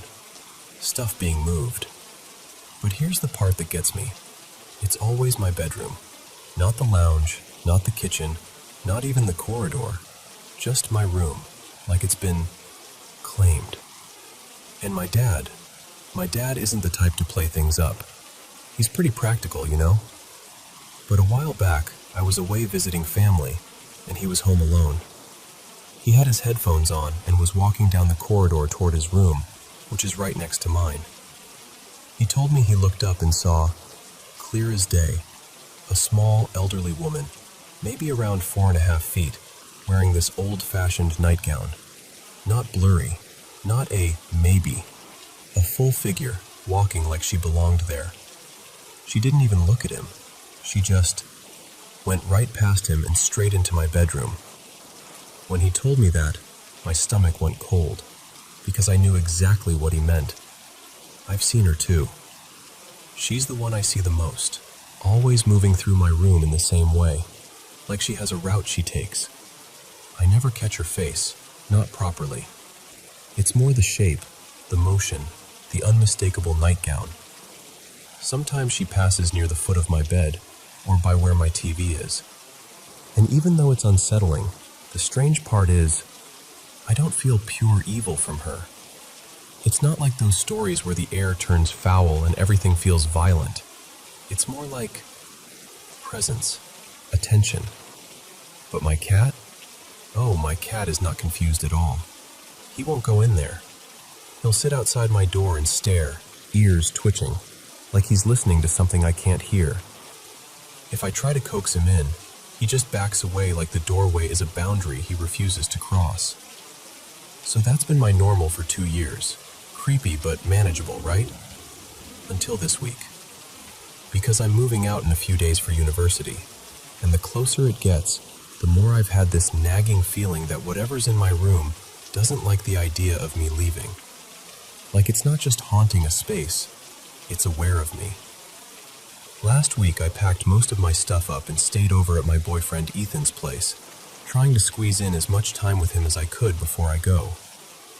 While I was gone, my dad left the flat in absolute state, typical, and he offered my older sister Leah some money to clean it, since she runs a small cleaning business. One afternoon, Leah went over there alone. She was on the phone to my brother, just chatting about me moving out. Nothing dramatic, just normal family talk. And the second my name and moving came into the conversation, she heard this massive bang come from my bedroom. Not a knock, not a creak.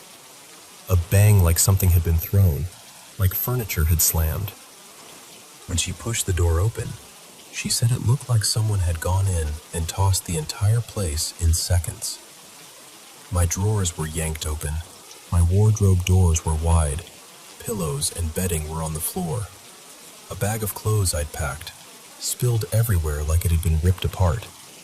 Even my soft toys were scattered. Leah didn't stand there and investigate. She didn't call out. She didn't do anything brave. She ran, straight out of the flat. And honestly, I don't blame her. Today I came back from Ethan's and my dad was home.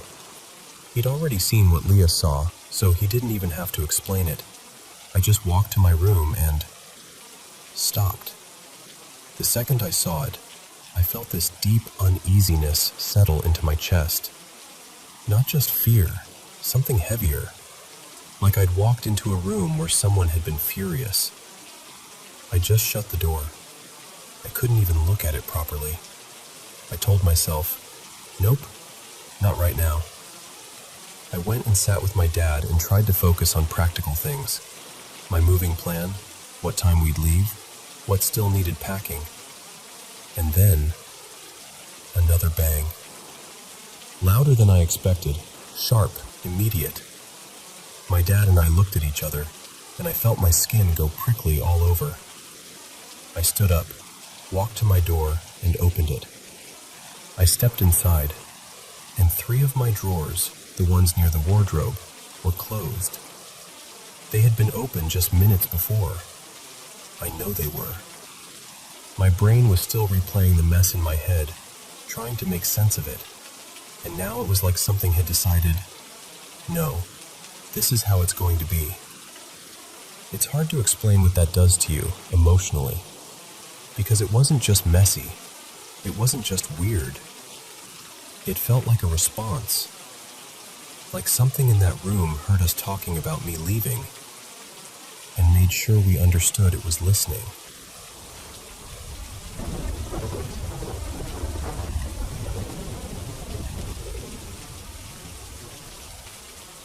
Okay, so I need to tell you about what happened, because it's one of those nights that still feels like it's clinging to me a little. Last night, well, technically early this morning, my boyfriend, I'll call him Milo, and I could not sleep. It was around 2:15 a.m., that ugly, quiet hour where your brain starts getting loud. Milo was having a really hard time emotionally. He's been grieving his granddad, Arthur, who, honestly, sounds like the one person in his family who truly showed up for him. Like, really showed up. He started crying, and I just held him. I didn't try to fix it. I just stayed there, rubbing his back, letting him shake it out. And later he told me that in that exact moment, he was thinking, I wish he was back. I wish Arthur was here. I didn't know that at the time, but it matters because of what happened next. Here's the strange part. Earlier that day, I'd made Milo toast. Just toast, nothing dramatic. But when I brought it to him, he went kind of still and said, "That's exactly how Arthur used to make it. Same type of bread, same amount of butter, and I'd even sliced it into these little uneven triangles the way his granddad apparently always did. I swear to you, I wasn't trying to recreate anything. I wasn't even thinking. My hands just did it. And then this morning, it happened again. Same toast, same exact vibe, and I also grabbed him a little pastry on the way home, one of those cherry almond ones from the bakery. I didn't even pause to choose it. I just grabbed it like it was automatic. Milo looked at it and said, Arthur used to bring me one of those when I'd slept well, like, as a reward. And the thing is, Milo did sleep well, for the first time in ages. And just so you understand this whole thing fully, Milo has this teddy bear that holds a small memorial capsule with Arthur's ashes inside. He keeps it close. Like, it's not just a keepsake, it's comfort, it's safety. That bear becomes important.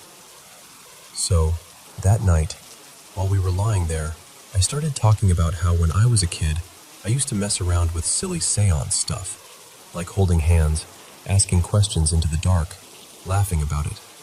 My mom has always been the kind of person who says she feels things, like she'll know someone's about to call before the phone rings, or she'll dream something and it'll happen. I used to roll my eyes, but also, a part of me has always wondered if I inherited some of it. I don't know why it came up, but it did, and it led to this moment where Milo and I ended up holding hands in bed and just talking into the room, quietly.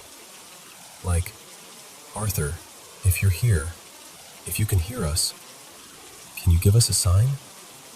And I'm not kidding when I tell you, we got sound back. Twice. Not like a house creak, not like plumbing. Something sharper, like a weird little audio response in the air. The kind of noise that makes your stomach drop before your brain even catches up. Milo froze. Full body tension. He looked terrified, and I tried to keep my voice calm and warm because he was already spiraling. I said something like, "It's okay. If that's him, then maybe it means he's here in a protective way. Maybe he's checking on you." We ended up talking about something Arthur had said before he died, how he'd send someone to look after Milo one day. And listen, I know how that sounds, but Milo said it like it was a real conversation they'd had. And I've always felt this intense, protective pull toward Milo. Like I'd throw myself in front of anything if it meant he didn't get hurt. So in that moment, it felt weirdly possible. But then Milo kept whispering, "You're doing it like him." And at first I laughed it off, like, "Babe, you're high and emotional. You're connecting dots." But he was serious. He told me my laugh, my actual laugh, sounded exactly like Arthur's laugh. Not just similar, like it hit him in the chest. And then, without thinking, I did this little gesture where I leaned my forehead into his hair, kind of nuzzled him while I hummed, and Milo jerked back and said, "He used to do that exact thing." And I swear, it felt like my body was doing things before I decided to do them, like I was watching myself from half a step behind. Then I started getting this ache in my leg, sharp cramps, deep pain. And Milo went pale and said Arthur had struggled with really bad leg pain near the end. I kept flexing my calf and wincing, and Milo asked over and over, "Is it gone?" And I kept answering in this weird, clipped way that didn't sound like me. Even I noticed it, like the words weren't passing through my usual filter. At this point, I was still trying to talk myself down. Like, okay, we hit the vape, it's late, we're sleep deprived, we're emotional, it's just the perfect storm. But the coincidences just kept stacking, and Milo got more and more scared the more I tried to reassure him. So we left the room. Like, fully got up, grabbed blankets, and moved to the other room because the air in the bedroom felt heavy. I felt wrong. That's the only word. Like my skin didn't fit right. Like something had stepped into my space and I couldn't tell where I ended. Milo sat on the edge of the bed, holding the teddy bear, trying to steady himself. And then he said, very quietly, "Arthur, if you're here, please stop scaring us." And this is where it gets hard to explain without sounding ridiculous. Milo started asking questions, simple ones, yes or no. Are you here? Are you trying to help? Can you calm down? That kind of thing. And the responses came out of my mouth. Not like I chose to answer. Not like I was pretending. It was more like the answers rose up fully formed and just left me. I remember hearing my own voice and thinking, why did I say that? And I couldn't stop it. It felt like something was steering. Milo was shaking. I was shaking. And I could feel him deciding in real time whether he thought I was having some kind of episode or whether this was actually happening. He finally said, firmly, "Arthur, you need to leave her. Go back. Go back into the bear." And I don't know what came over me, but I reached out and put my hand on the teddy bear, like I was compelled. The second I touched it, I got this rush through my body, like a wave. My chest tightened. I couldn't catch my breath, and I started breathing really fast like I'd sprinted, like my lungs forgot the rhythm. And then it stopped, like a switch flipped. I just sat there, hands still on the bear, breathing hard, and I remember thinking, oh, I'm back. That's me. That's actually me again. It was around 5 a.m. when that happened. After that, we both crawled into bed and fell asleep. Real sleep. Deep sleep. The kind you don't force. And the weirdest part is, we've both been struggling to sleep next to each other because we both have trauma stuff that gets triggered at night. Usually one of us jolts awake, panics, leaves the room. But this time, we slept. Together. Peacefully. So now I'm sitting here the next day feeling off. Like there's a faint echo of last night still in my body. And I honestly don't know what to believe. Was it just the vape and exhaustion and grief and suggestion creating a shared hallucination? Maybe. That's the logical explanation. I don't know. I just know it was the strangest night I've ever had. And I needed to tell someone who would actually listen. Because whether it was something spiritual or something psychological, something happened. And I can't shake the feeling that it meant something.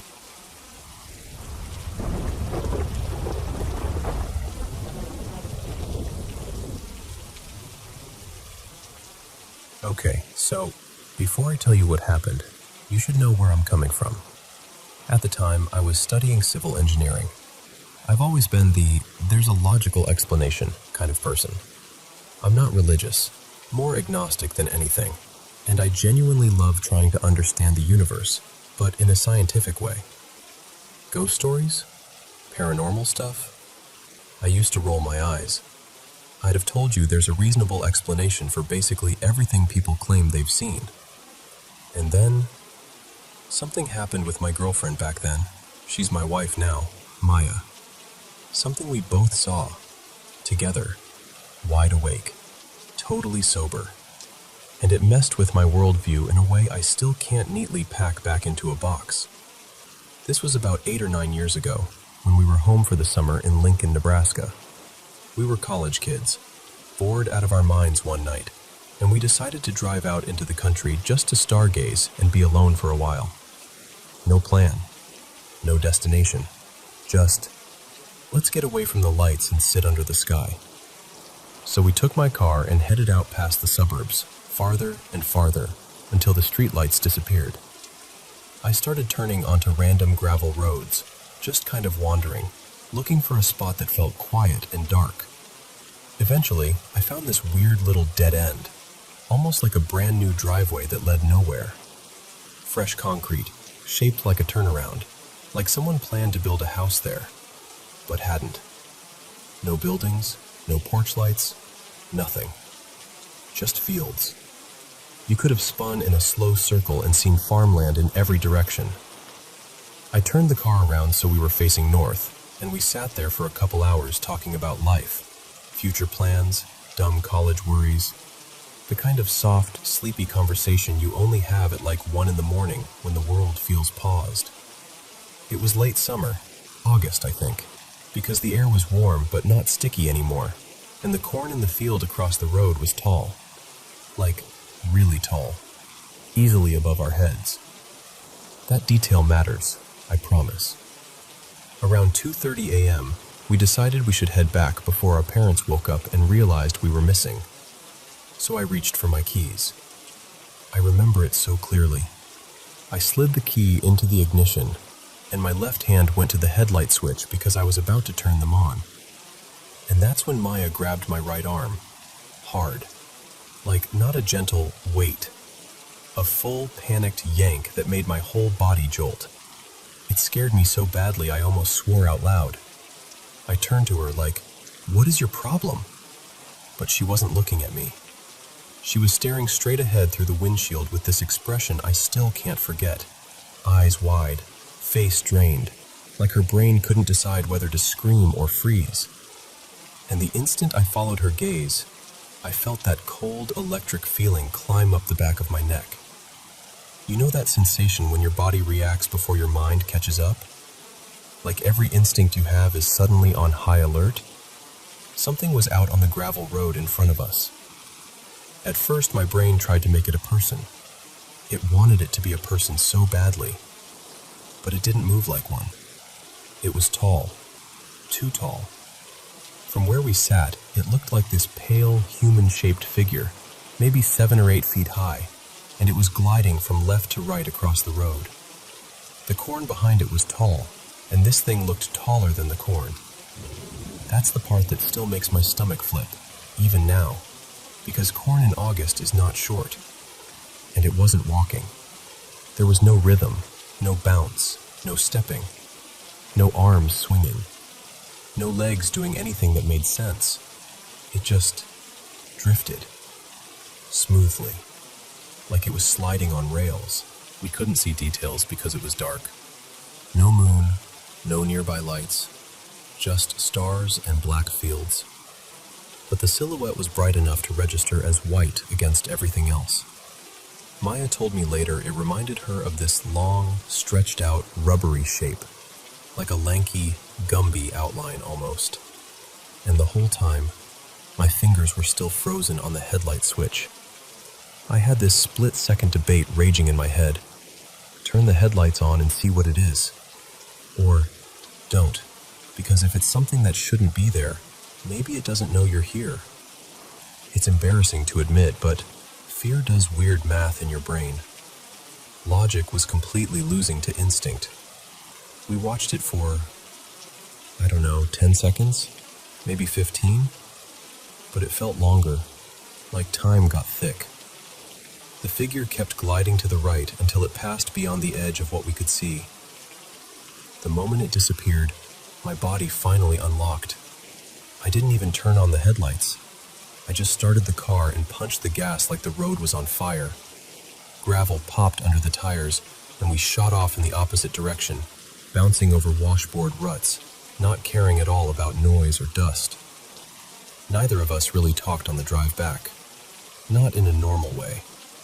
It was more like little broken sentences. Did you? I saw it.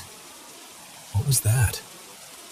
And then, long stretches of silence where we were both replaying it, trying to force it into something explainable. When we got back to my parents' place, I told them what happened. Maya didn't even want to be in the room for it. She was so freaked out she basically fled to the hallway like saying it out loud might bring it closer. She ended up staying the night because she didn't want to drive home alone, and honestly, I didn't want her to either. Neither of us slept.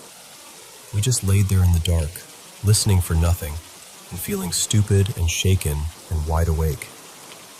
And here's the part that still sticks with me. If I'd been alone, I would have convinced myself I hallucinated, that I was overtired, that my mind stitched together shadows and corn and starlight into a story. But I wasn't alone. Maya saw it too, at the exact same moment, with the exact same fear, with the exact same description. Two separate brains, same impossible thing. To this day, I can't tell you what it was. I've gone through all the usual explanations. An animal, a person, a trick of perspective, headlights from somewhere, a weird fog, anything. But nothing fits cleanly, especially the height and the movement, and the way it seemed to float without any normal human motion. The only rational idea I can offer that doesn't collapse immediately is, maybe it was some prank. Like a tall guy in a costume doing something ridiculous at 3 a.m. out in the middle of nowhere. Which, sure, possible. But then I picture it more clearly. A dude in a massive white suit, gliding silently along a gravel road, taller than a cornfield, with no visible gait. And somehow that explanation feels almost less believable. So I don't know. I just know that night took my certainty, the smug part of my skepticism, and cracked it. And even now, years later, I can still picture that pale shape sliding across that empty road like it belonged there.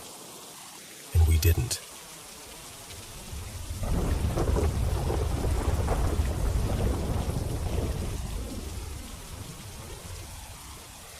Welcome to Paranormal M. How's it going? Drop where you're watching from down in the comments. Thanks so much for sending in your creepy encounters. And if you've got more paranormal stories, feel free to send them our way. I love telling these stories and helping you drift off to sleep. So, don't forget to hit subscribe and turn on the notification bell so you never miss a new video. Alright, let's jump into tonight's stories. So, picture this. It's peak winter. The kind where your breath turns white and the nights feel way longer than the days. I'm in 8th grade, about 14, and for some reason, me and my friends thought it was a fantastic idea to play cricket at dawn every Saturday and Sunday. And when I say dawn, I mean stupid early, like 4:45 a.m. There was this huge open ground about a 15-minute walk from my place. It wasn't even an official cricket ground, more like a huge, dusty field surrounded by trees, with this old fort looming behind it. People said it was built by some sultan centuries ago. No one really knew the exact history, but it definitely had that ancient, slightly creepy vibe. Broken walls, dark arches, and that kind of silence that makes you hear your own heartbeat. Anyway, for us, it was perfect. Big space, no traffic, no adults telling us to go do our homework. I used to go there with my school friends, and my closest friend back then was this guy who lived directly opposite my building. Let's call him Aman. Now, Aman was one of those rare people who can just wake up early without wanting to destroy the world. His job, unofficially, was to wake me up. Every game day, he'd get up, cross the lane, stand outside my building, and start calling my name. Arjun! Oi, Arjun! Ujja! And I'd shout back from inside, all groggy, "Ha, I'm up." Then he'd go back to his place, freshen up, and we'd meet downstairs with the rest of the guys. So this one Saturday, it was the same routine. I hear Aman calling my name. I drag myself out of bed, yell back that I'm awake. He goes home to get ready, and then we all meet outside and walk to the ground together, bats and stumps in hand, arguing about who's going to open the batting. Now, there's something else about that ground. Because it was far from the main residential area, people used it for, let's just say, weird stuff. Superstitious things. Black magic type rituals. It wasn't unheard of to find strange things lying around. We'd see lemons cut in half with something like red powder or stains on them. Once we saw a piece of meat hanging from a thread tied to a branch near the entrance. Little piles of ash, burnt incense, that kind of thing. For a lot of people, especially where I'm from, these are just part of life. You grow up seeing this stuff around. Folks do it to ward off bad luck or get rid of problems.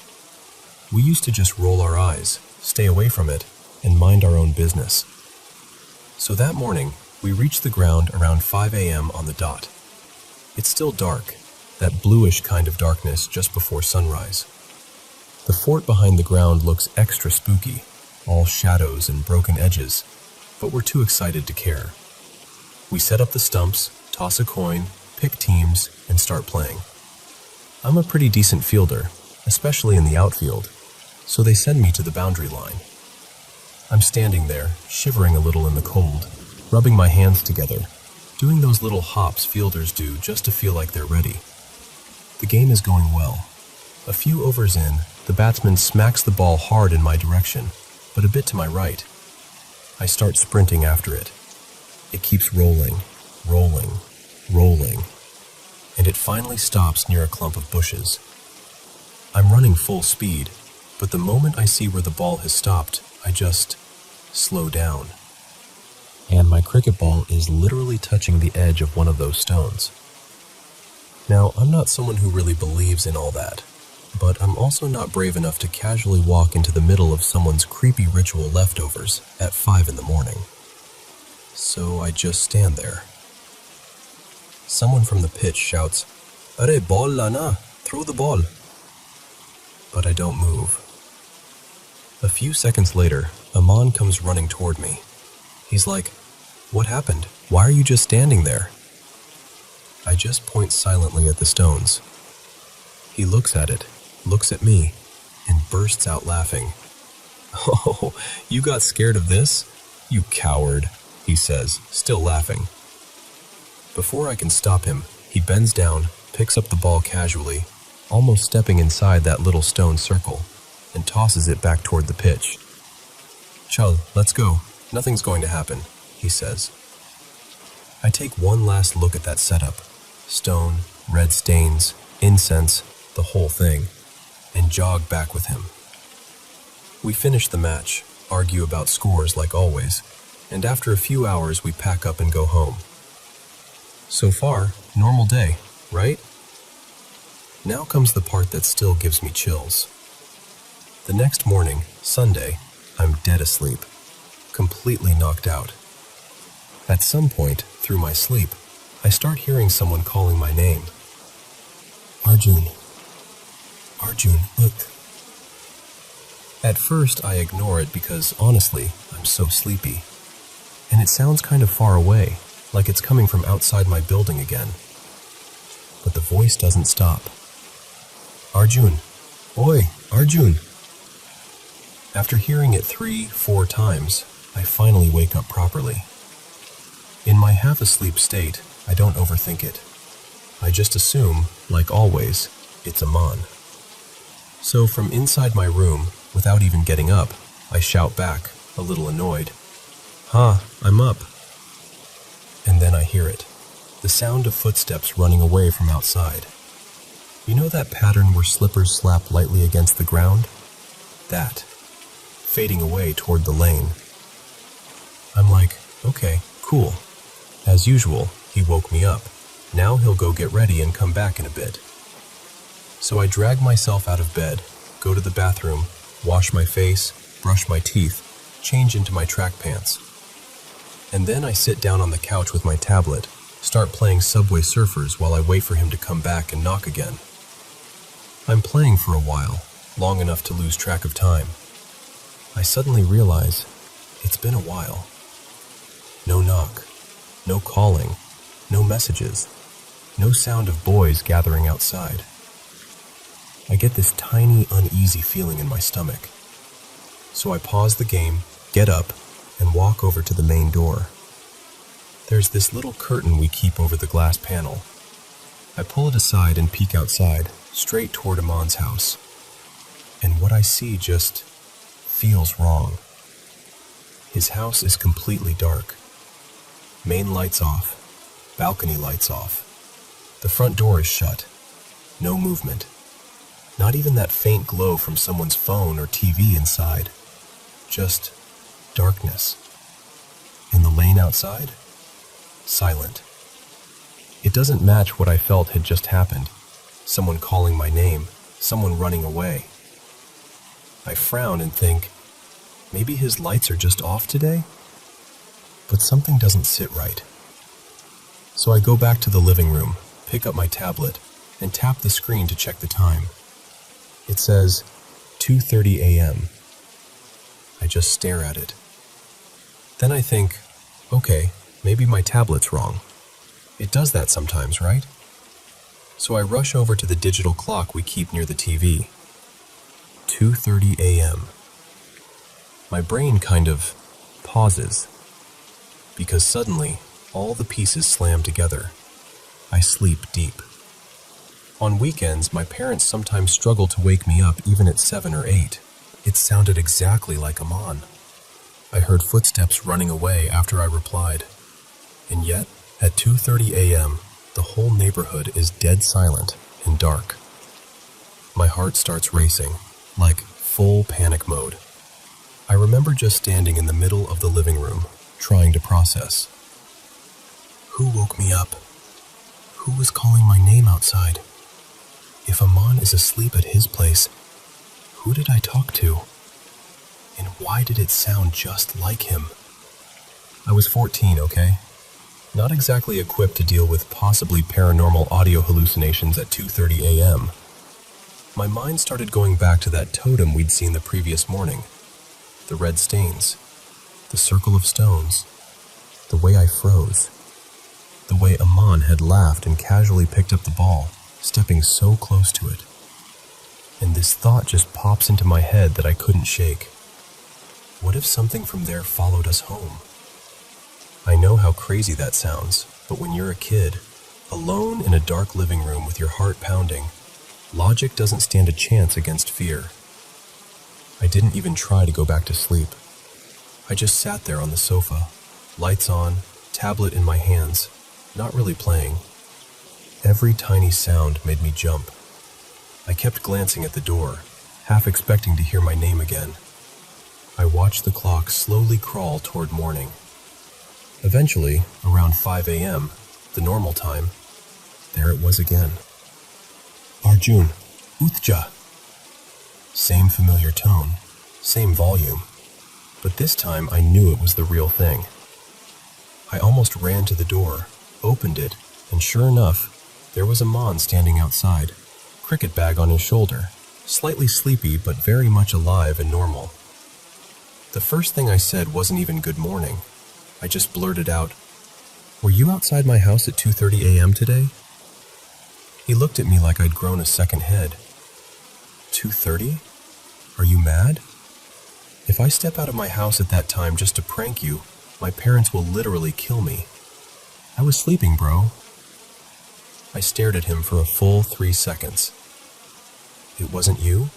I asked again, even though I already knew the answer. He shakes his head. No, why would I do that? What happened? And there it was, confirmation. It wasn't him. And the thing that really freaked me out? The only two people who had seen that weird totem the day before were me and him. Later that day, I told my parents everything. The voice, the footsteps, the time, the darkness. How sure I was that it was Amon. I thought they'd tell me I was imagining things, or that I had a dream and confused it with reality. But instead, my mom got this serious look on her face. My dad went quiet. Then my mom said very firmly, "If something like that ever happens again, if anyone calls you at that hour, do not go outside alone. Wake us up first." And then she added, "Even if it sounds like your friend or your cousin or someone you know, don't follow them at night." That line stuck with me. Even if they look or sound like your friend, don't follow them. Honestly, that scared me even more than the actual incident. I still don't know what happened that night. Maybe there's some rational explanation I just haven't thought of. Maybe my brain played tricks on me. Or maybe it was something else. All I know is that one weird, cold, 2:30 a.m. wake-up call has lived in my head rent-free ever since.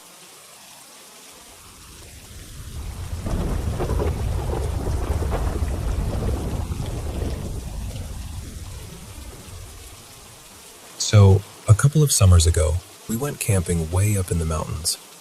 It wasn't a formal campground, more like one of those spots you find after bumping down a dirt road for too long and saying, "Yeah, this feels right."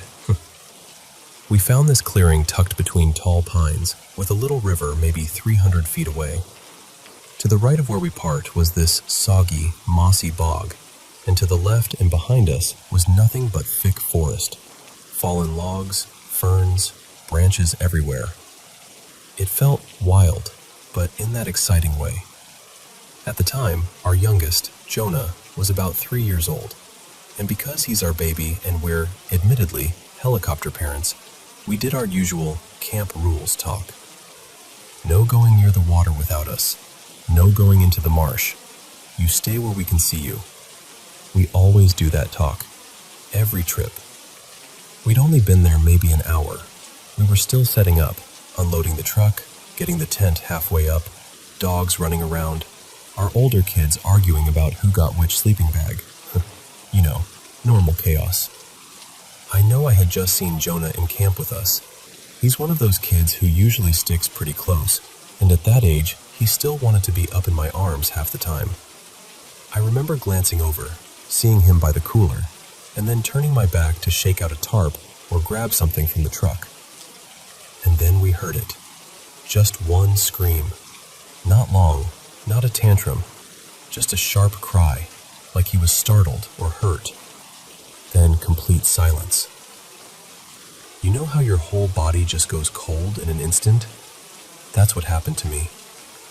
I spun around, expecting to see him right there. He wasn't. I called his name once, then louder. Nothing. My husband, Mark, dropped what he was doing and looked too. We're scanning the whole campsite, behind the chairs, by the trees, by the fire pit. Nothing. We both started running toward the direction that scream had come from, toward the marsh. The ground was terrible.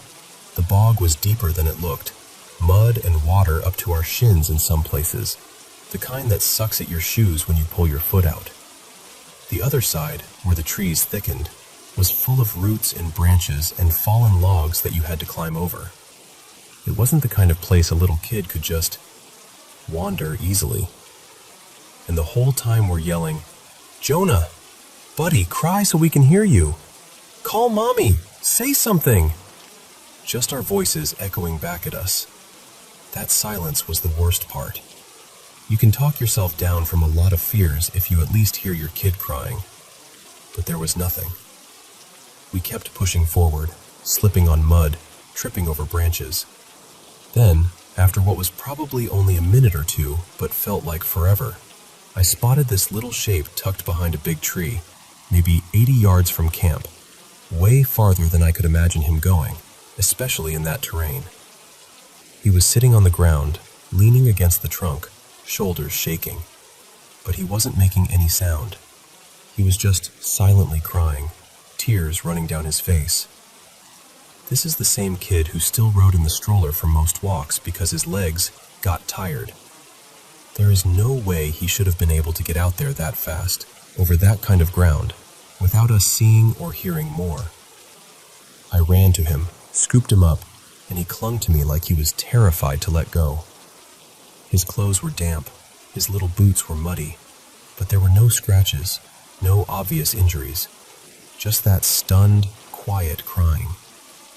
We brought him back to camp, dried him off, changed his clothes, and went over the rules again. Extra serious this time. No water, no marsh, no wandering. And then, we sort of just never talked about it again. Life got busy. Kids, work, everything else. It turned into one of those weird things that you decide to mentally file away under, well, that was scary, and move on from. Fast forward to last week. We decided to go back up into the mountains to collect firewood. Mark remembered that same general area, said there were plenty of downed trees that would be perfect for cutting and stacking for the winter. We loaded the kids into the truck, grabbed the chainsaw, brought the dogs, and headed out. We did not tell the kids we were going back to that same spot.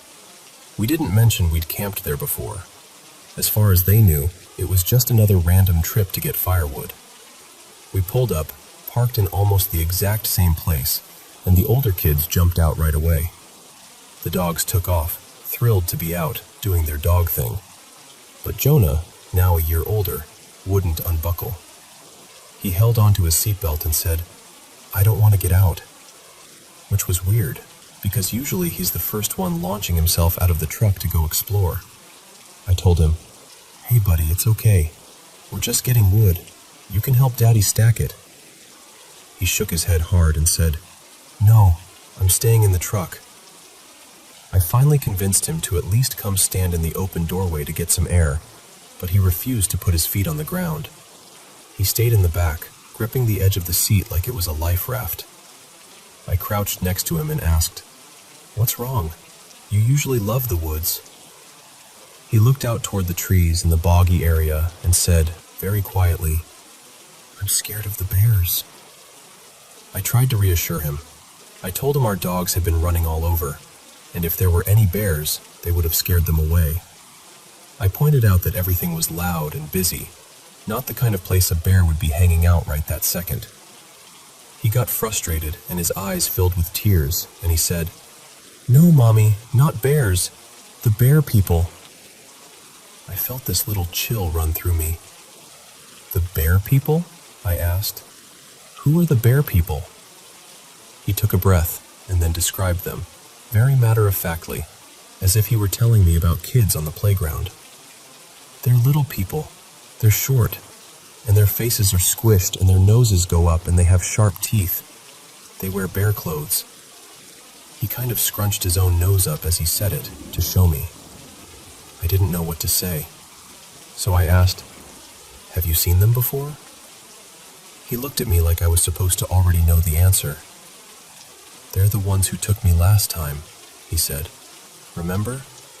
Then you and Daddy ran through the forest to find me, and they dropped me on my butt. You came and got me, Mommy." He said it like he was reminding me of something I'd forgotten, like this was a shared memory, and my stomach just dropped. Because we had never talked with him about what happened that day. Not in detail. We never said anything about being taken, or about us running through the woods to find him. As far as I knew, he barely remembered that camping trip at all. I just looked at him for a second. At this little kid, knuckles white from gripping the seat, eyes darting between the trees and me. And something in me decided, very clearly, we're done here.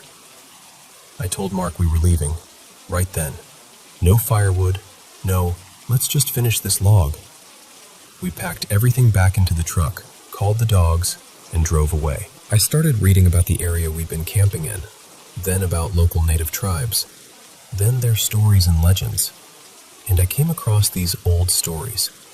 Legends about these small, human-like beings that live up in those mountains. Sometimes they're described as spirits, sometimes as more physical beings. Stories about them stealing children, wearing animal hides, having strange, distorted faces, sharp teeth. Some of the descriptions matched what Jonah said almost exactly. Short, wearing animal skins. Tricky, dangerous. The kind of thing kids are warned about in stories to keep them from wandering off.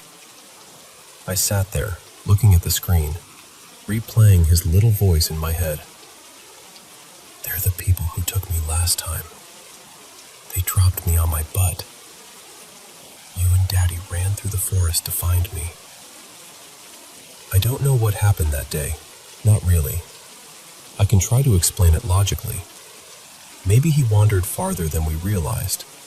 Maybe he pieced things together from half-overheard adult conversations or from something he saw somewhere. But I also know what it felt like, hearing that single scream and then nothing. I know how impossibly far away he was when we found him, and I know the way his body tensed when we pulled into that clearing again, a year later, with no prompting, and he refused to touch the ground. So now, I'll be honest with you. I don't think of myself as much of an outdoorsy person anymore. I used to love the woods. I loved the quiet, the trees, the sense of being away from everything. Now, when I think about going back up there, all I can see are those trees, that bog, that empty space where my child suddenly wasn't, and the way he said, "bear people," like it was the most obvious thing in the world. And as far as I'm concerned, that was my last camping trip.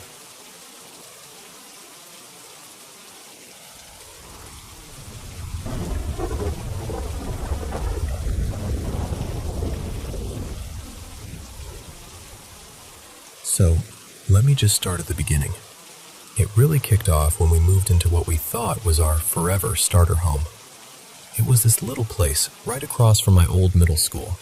The kind of house you tell yourself, okay, this is where we grow up a bit. At first, it was small stuff.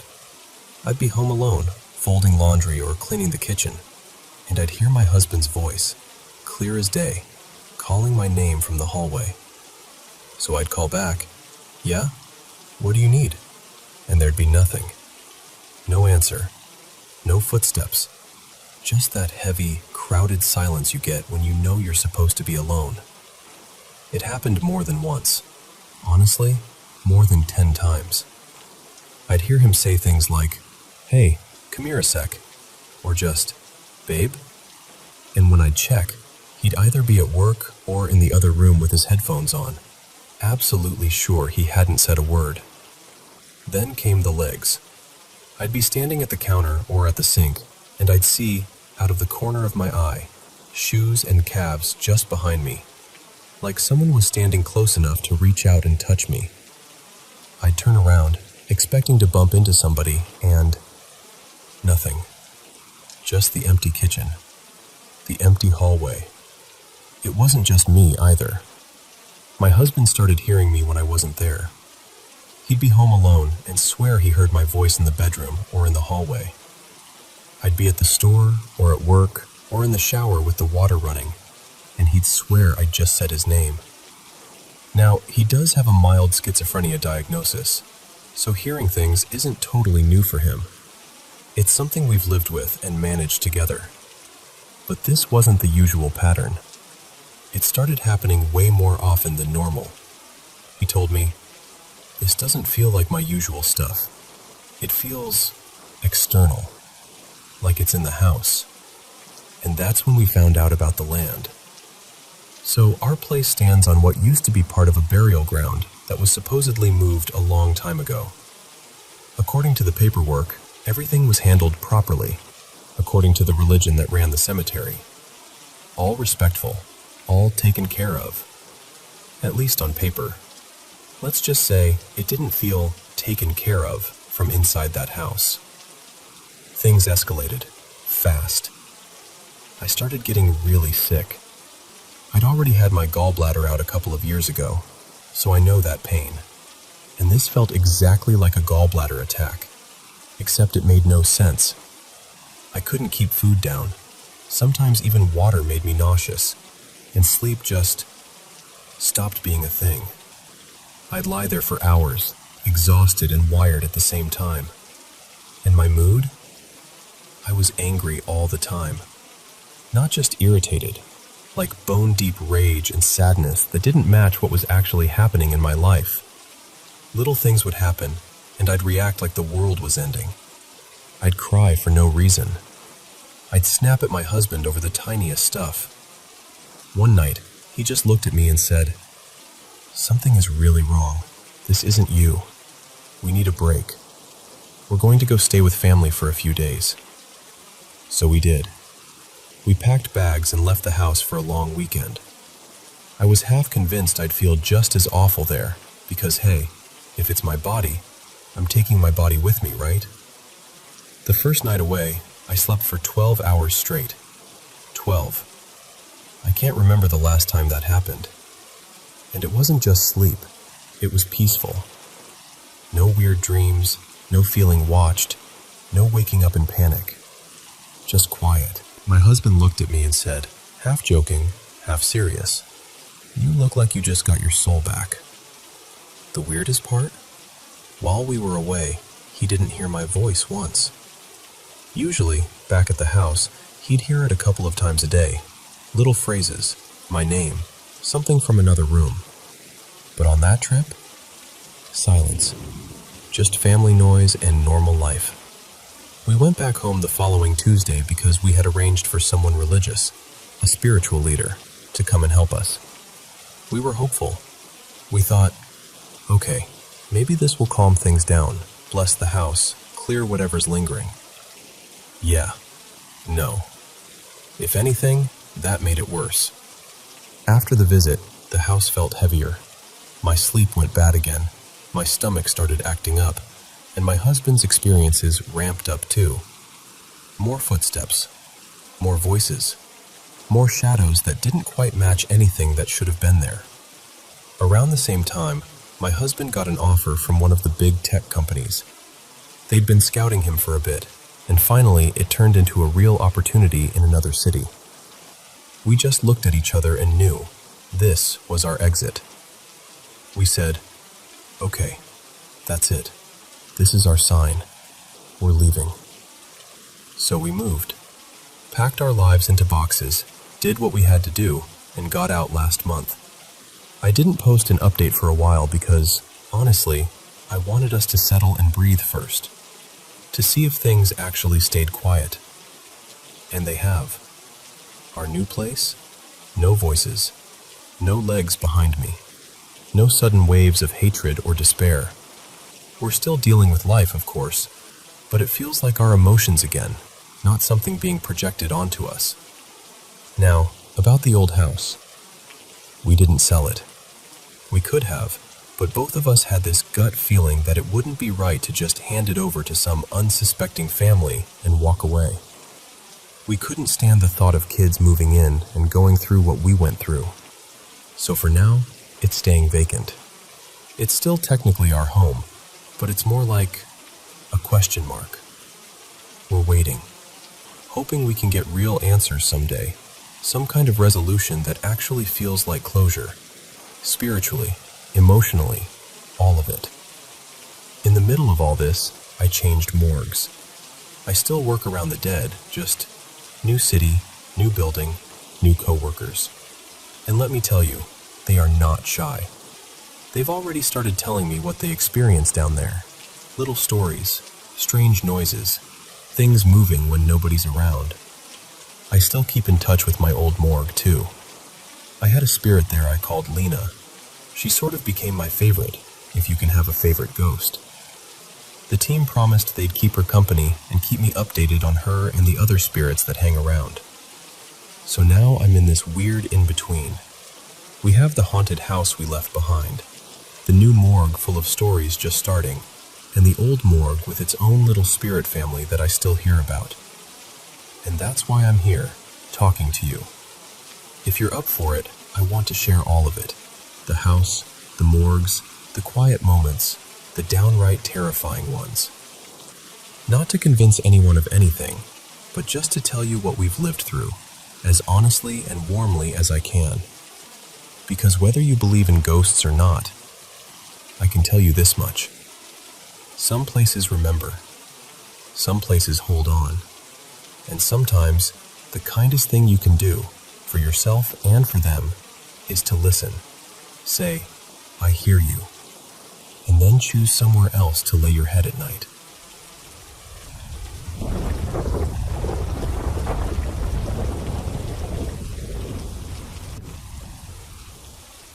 So, no new encounters yet. Right now I'm still trying to sort out the whole camera situation. I want to mount a few around the house, but finding the right ones out here in the provinces is harder than I expected.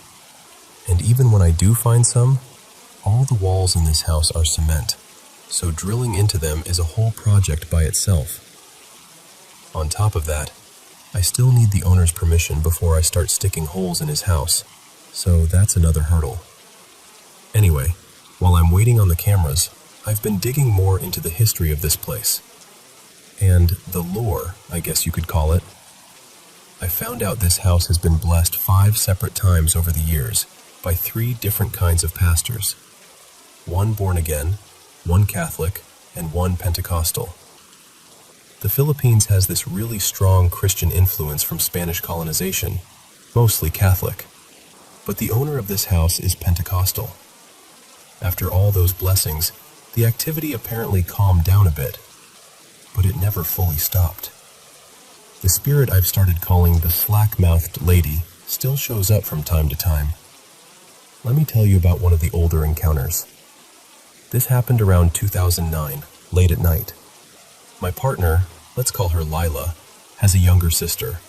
I'll call her Mara. Back then, Mara was sleeping in the room with the windows facing the notoriously haunted balcony, or terrace really. She was lying in bed, just unwinding, the way you do when you're half scrolling on your phone or just staring into space.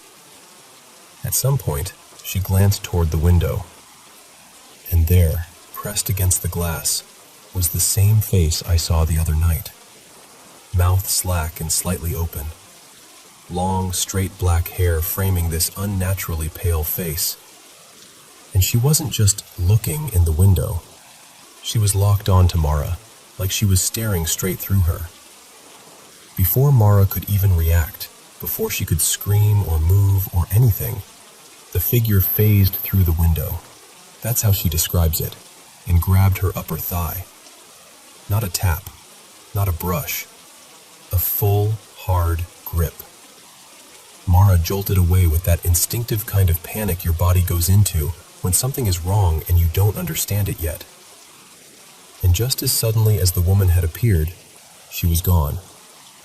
No fading out, no walking away. 1 second there, next second, not. The whole thing lasted only a heartbeat, but it left Mara completely shattered. She ran downstairs, sobbing and shaking. The whole family woke up, rushing to her, trying to calm her down. They ended up staying together downstairs that night. Lights on, TV playing some random show just for the noise. Nobody really slept much. The next morning, someone noticed a dark mark on Mara's upper thigh, right where she said the woman had grabbed her. It wasn't just some faint smudge either. It was a hand-shaped bruise, darker in the center, a deep purplish blotch, with red spreading out toward the edges. It honestly looked like someone had hit her there. Hard. That incident was serious enough that the family decided to request one of the blessings for the house. That was one of the 5. The house itself has this split personality. Downstairs feels completely normal, bright, lived in, almost comforting. You'd never guess anything strange had ever happened here. Upstairs is a different story. Every encounter I've heard about so far happened up there. The hallway at night feels wrong. Not like, boo, haunted house wrong, but like the air is thicker than it should be. And I'm not someone who gets spooked easily. I'm not especially sensitive to paranormal stuff, and I usually write off creaks and shadows as just life. But the upstairs hallway? Yeah, that gets to me. I haven't stepped out onto the balcony at night yet. I've seen it from the doorway, and that was enough. Maybe eventually I'll go out there after dark, but honestly, I'm in no rush. There's one more person I'd love to hear from. The maid who's been living here the longest. I'll call her Auntie Lena. She's been in this house for years, often alone, and if anyone has stories, it's her. The problem is, she doesn't speak English, and I don't speak Ilocano. We mostly exchange smiles, gestures, little nods of respect. I know she's spiritual, the way a lot of older locals are. I can almost feel that she's carrying this quiet knowledge of the house that she just doesn't put into words easily. My only way to really talk to her is through Lila, who's fluent in both languages. And that's a lot to ask. Hey, can you translate while I ask the woman you've known your whole life about ghosts and traumas in the house you grew up in? It feels intrusive if I push too hard. So I'm leaving it as an open door. If the right moment comes, if Lila feels comfortable, if Auntie Lena seems open to it, then I'll ask a few questions. If not, I'll respect that. For now, I'm focusing on what I can do. I'm working on the camera setup, even if it's slow going with the cement walls and the logistics of buying decent equipment out here. I'm taking my time listening to Lila's stories when she's ready to share them. I'm paying attention to how the house feels, especially upstairs, especially at night. And I'm trying to piece together who or what the slack-mouthed lady might be, while also reminding myself that this is still someone's home, not just a ghost story.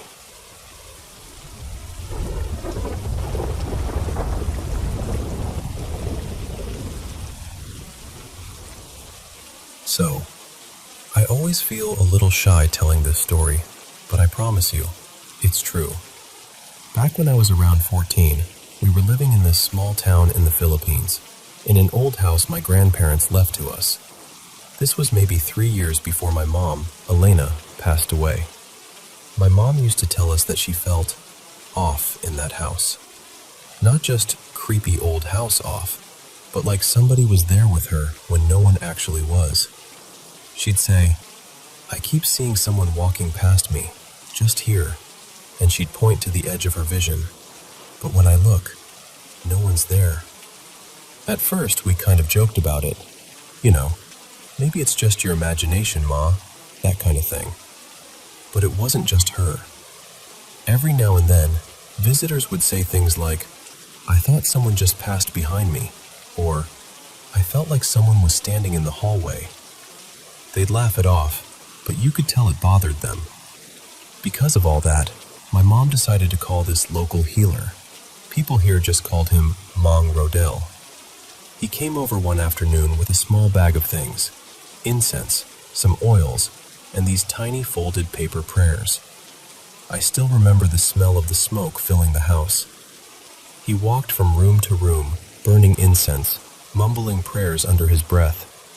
Then he folded these little papers with symbols and prayers written on them and tucked them over every doorframe, bedrooms, bathroom, kitchen, even above the main door. He told my mom, "Just leave these here, don't remove them." And for a while, things felt calmer. Or maybe we just wanted to believe that. Then my mom passed away. After she was gone, I went through this phase where I didn't want to be superstitious at all. I told myself, it's just an old house. All of this is in our heads. One day, while cleaning, I looked up at those yellowing little paper charms and thought, these don't do anything.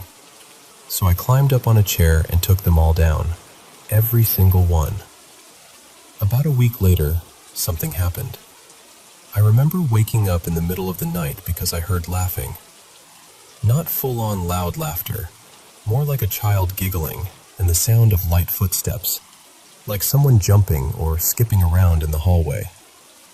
My bedroom door was open, facing the kitchen. The kitchen light was on, so the rest of the house was kind of dim, but not completely dark. I squinted toward the doorway, still half asleep. And that's when I saw her. There was a girl standing in the doorway, just inside the kitchen. She was small, about the height of my younger sister Mira, and she was wearing this plain white dress, like a simple nightgown. Her hair was a short bob, but longer than Mira's at the time, so in my sleepy brain I just thought, oh, it's Mira. She got a haircut or something. She was just standing there, watching me. I couldn't see her face clearly because my eyes were half closed, but I could make out her outline. Her head tilted a bit, like she was curious. So, being dumb and sleepy, I stuck my tongue out at her. She giggled, a soft, playful laugh, exactly like my sister's when she was teasing. I rubbed my eyes properly, blinked, and looked again. She was gone. The doorway was empty. The light in the kitchen was still on. The house was quiet. And suddenly, I was very, very awake. It was completely dark outside. I checked the clock. 3:07 a.m. That's when this heavy feeling dropped into my stomach. I hurried, did my business as fast as I could, and pretty much ran back to bed. I pulled the blanket over my head like a little kid and told myself, "You were dreaming. It's nothing. Just sleep."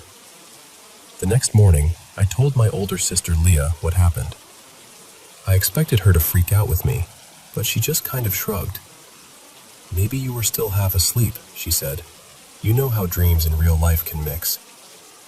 I didn't feel like arguing, so I let it go. After a few days, I stopped thinking about it. Life went on. Then, a few weeks later, Leah woke me up early one morning. It was already light outside, maybe past 5 a.m. She shook my shoulder and said, "Hey, wake up. I need to ask you something." I was grumpy and confused. "What? What is it?" She looked serious. Too serious. "Is this how the girl laughed?" Then she did it. She imitated the laugh, this high, playful, almost teasing giggle. And I swear to you, it was the exact same laugh I'd heard that night. My whole body went cold. I just stared at her. "Why are you asking me that?" That's when she told me her story. She said she'd woken up earlier that morning because she heard someone jumping in the living room, right outside her bedroom. The sound was light, like a small child hopping from one spot to another. She remembered what I'd told her weeks before about the girl in the doorway. So instead of getting up to check, she squeezed her eyes shut and stayed completely still, pretending to be asleep. Then she heard it, the giggling. At first, it was a little farther away, like near the living room. Then the sound got closer and closer, until it felt like the source of the laughter was right beside her bed. She didn't open her eyes. She didn't move. She said she just pulled her blanket up to her chin and hoped it would stop. But it didn't. The giggling turned louder, more hysterical, like whoever it was found this all very funny. Then she felt the bed shake. Not a small vibration, but like someone was grabbing the edge of the mattress and rattling it. Leah said it would stop for a few minutes, and she'd tell herself, "Okay, it's over, it's fine." And then it would start again, giggling, the bed shaking, over and over. She was so terrified she didn't even scream. She said after a while, she got too tired to be scared and just wanted it to end so she could sleep. Finally, after what felt like forever, the giggling stopped. Then she heard something else. Pots and pans banging in the kitchen, like someone was playing with them or throwing them around. That's when she finally yelled, "Papa!" and called for our dad, Paolo. By then, the sky outside was starting to lighten. It was around 5 a.m. Dad got up, checked the living room and the kitchen, but everything was in its place. No chairs moved, no pots on the floor, nothing broken. The only thing that was off was Leah, shaking, pale, and on the verge of tears. Right after that, she came to my room, woke me up, and asked if the laugh she heard was the same as the one I'd heard before. And it was. Exactly the same. But here's the part that still gets to me. Our area is actually mentioned in local history books as a place where a lot of people died during World War II. There were stories that the fields behind our house were once used to bury bodies, that soldiers and civilians were killed there. Old people in the neighborhood still talk about it sometimes, especially around All Souls Day. I don't know what we saw or heard. I still don't like calling it a demon or anything like that because it makes it feel too big, too powerful. Maybe it was a restless spirit. Maybe it was the echo of some child who once lived or died there. Maybe it was something else entirely. All I know is that after those nights, we didn't sleep the same way in that house again. And I never should have taken down those paper prayers without a second thought. Even now, when I hear a child laughing in the middle of the night on TV or from a neighbor's house, just for a second, I'm back in that dark hallway, looking at the kitchen light, and seeing a small girl in white standing silently in the doorway, watching me.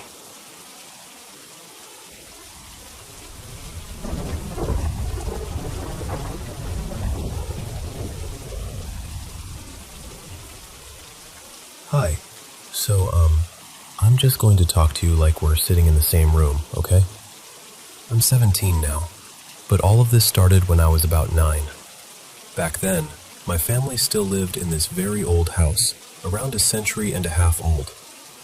I'm the only one who insisted on keeping some of the old furniture, these 2 massive wooden wardrobes around my bed, and an antique vanity with a beautiful oval mirror.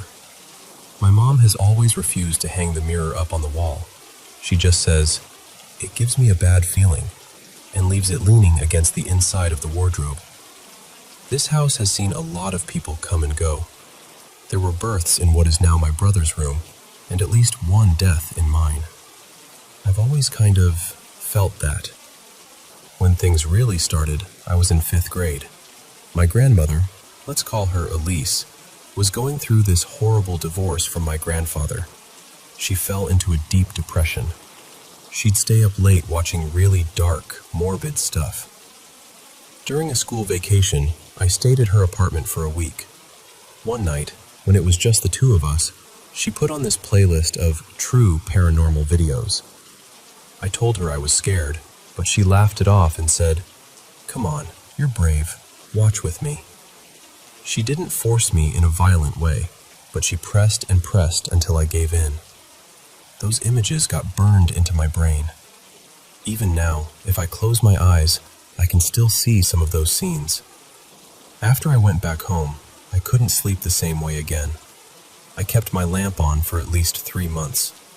I'd lie there, staring at the door, heart racing. And then, I started seeing him. Near my bedroom door, just a few meters away from my bed, there was this small figure. A little boy, but only as a dark shadow, like the outline of someone that the light somehow missed. And it wasn't like I saw a face or clothes or anything. It was just this knowing.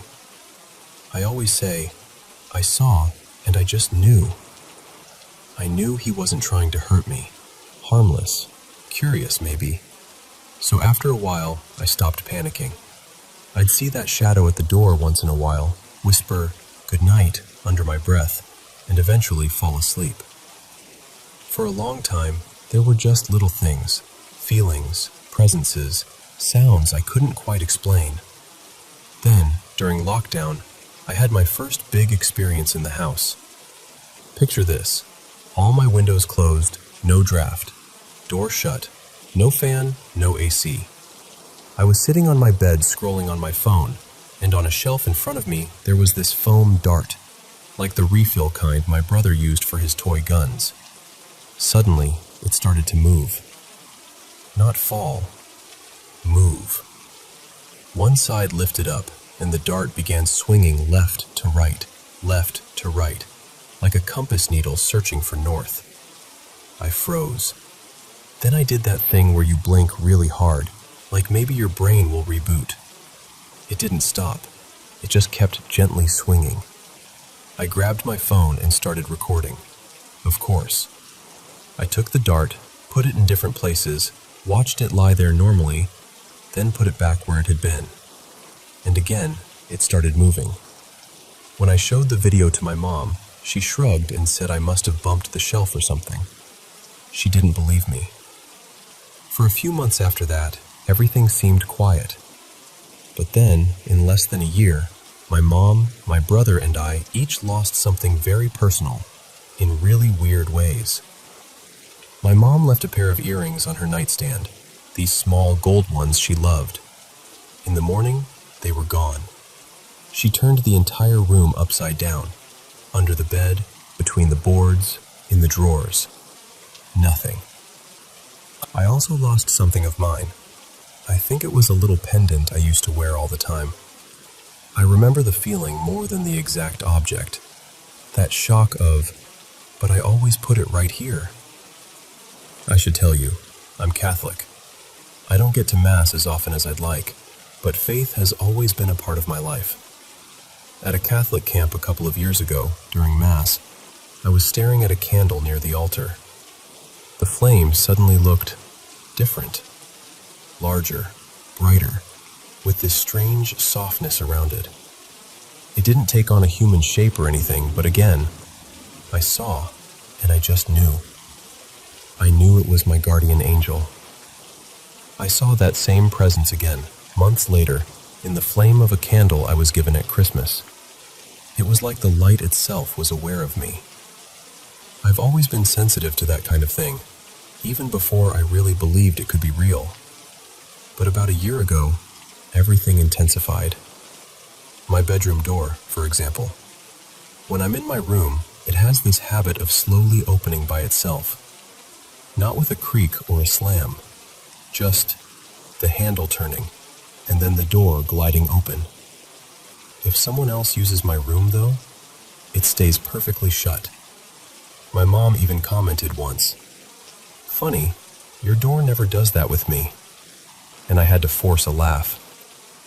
When I'm home alone, I hear doors slam. I get up to check and there's no draft, no open windows, nothing that would explain it. Then in 2024 and 2025, I lost more of my belongings the same way. Always kept in the same place, then suddenly gone. Months later, while I was packing for a vacation, I climbed up on a chair to reach this old suitcase in the attic, a faded blue one that used to belong to my brother. The attic's been renovated. It's basically a second floor now, but we rarely go up there. I opened the suitcase to see if it was usable, and inside the lining, were several of my missing things. Tucked in like someone had carefully hidden them. A bracelet, a ring, a small rosary. I just stared at them, my skin prickling. No one had touched that suitcase in years. Another night, I was watching a movie in the living room. We have these two heavy sliding doors that separate the living room from the hall that leads to the upstairs bathroom. They're so heavy, I can barely move them alone. Suddenly, they slammed open and then shut again. Fast. Violent. I remember the sound echoing in my chest. There was no one there. Not long after that, I went on vacation with my family to an island, Martinique. That's where I had my first sleep paralysis. That night, the electricity kept cutting out. Lights flickering, the TV turning off, coming back on. And somewhere in the house, a phone kept ringing and ringing, even when no one was calling.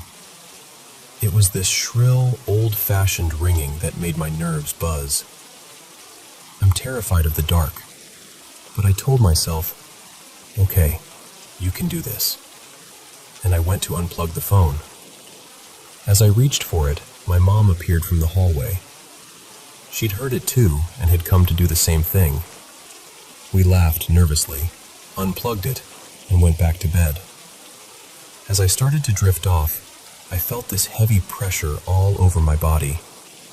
My chest, my arms, my legs. It was like the air thickened. Then I had this nightmare. I was trapped in a folding bed, the kind that closes in on itself.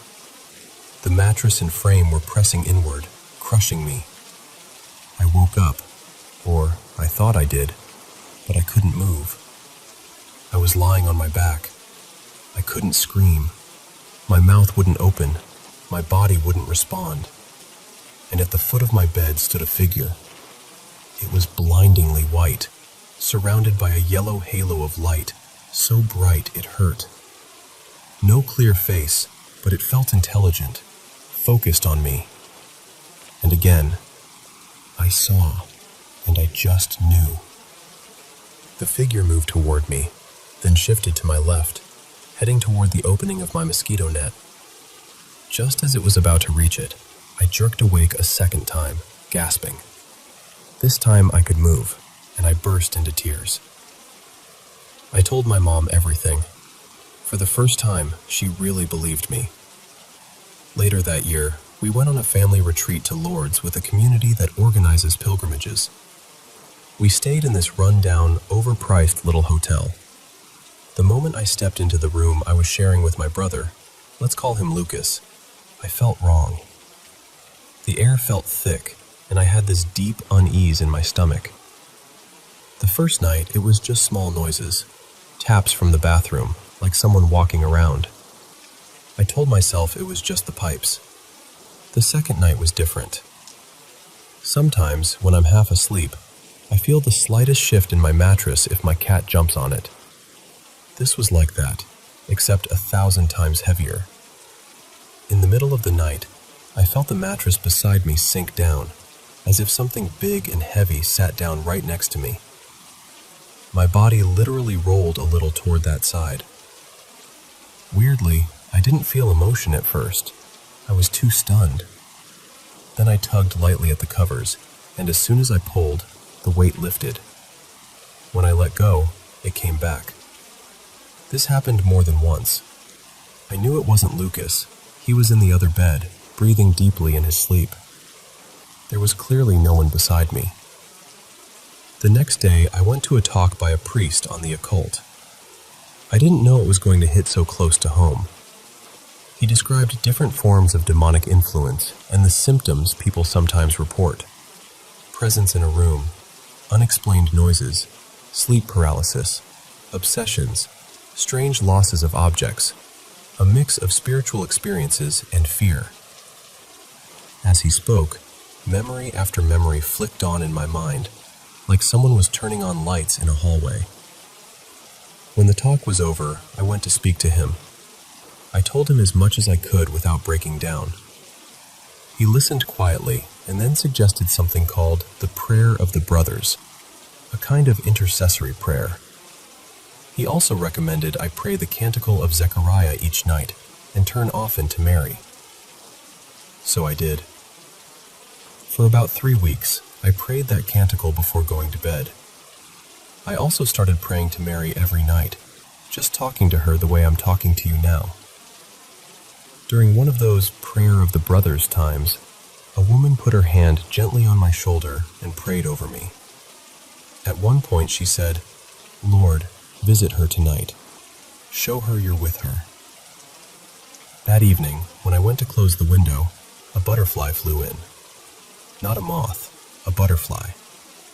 Bright white, almost glowing in the dim light. I tried to guide it back outside several times, but it kept circling the room and then coming back to rest near my bed. Finally, it landed on the wall right beside my pillow. That night, I slept 6 hours instead of my usual 4. For me, that was huge. And over the next few days, I kept sleeping a little better, a little deeper. The night terror didn't vanish, but it loosened its grip. When we got back home, I still occasionally felt something sit or lie down beside me, but it felt lighter somehow, less oppressive. One night, as I was drifting off, I saw something like a transparent sheet, almost like mist, floating down and gently laying itself over me. It felt protective, like someone was tucking me in. Then we went camping as a family. At first, everything was normal. We set up the tent, laughed, argued over who had forgotten what. Then my period started, and the pain was sharper than usual. So sharp that my dad had to help half carry me to my bed in the bungalow. The thing is, there was no second floor. Just the roof. The footsteps were slow, deliberate, as if someone was pacing directly over my head. This happens sometimes in our attic at home, too. Around the time I go to bed, I'll hear steps above my room, even when everyone is downstairs. Eventually, I drifted off. And again, I woke up in that horrible, familiar state. I was facing the wall this time, on my side.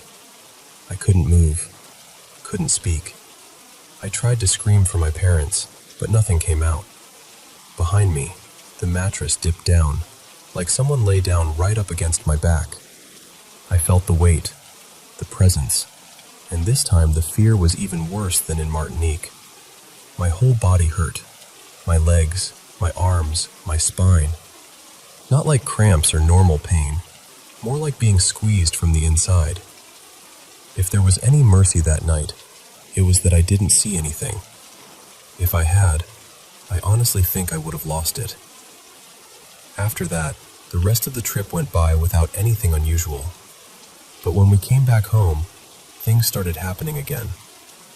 Objects falling in my room when no one is near them. My door refusing to stay closed when I'm inside. Footsteps in the attic. And lately, voices. This is the part that's hardest to explain. It's like I've developed a sort of gift, if you can even call it that. When I look at some people, I hear this soft stream of words in the back of my mind, like someone is whispering about them. Not gossip or anything, more like information. Sometimes it's about their behavior, like, he's angry most of the time, but it's really fear. Or, she loves helping people because she's terrified of being abandoned. Sometimes I glimpse flashes of what they've been through. Not whole scenes, just impressions. It doesn't happen with everyone, and I don't go looking for it. It just arrives. I don't know how to control it yet. My mom and Lucas are also pretty sensitive to people. They can feel when someone is lying, or when someone has a heavy past. But they don't see or experience the other stuff. Apparitions, sleep paralysis, objects moving. That seems to be just me. During the retreat, there was a woman sharing her testimony about becoming a consecrated virgin at a Marian vigil. As she spoke, I suddenly saw a violet orb around her, like an aura extending a little beyond her shoulders. It was peaceful, soft, almost gentle to look at. On that same trip, I started seeing auras again around a few people, 3 or 4 in total. Most of them were a light yellow. With that woman, though, with the violet light, I had this very strong feeling that Mary was close to her that night. All of this started when I was 9 or 10. I'm 17 now, and I feel myself getting more and more sensitive, like the volume is being turned up, and I don't know where the knob is to turn it down. Deep inside, I have this belief, or fear, that when I was younger, I opened some kind of door. Maybe through fear, maybe through those videos, maybe through my obsession with the paranormal after that.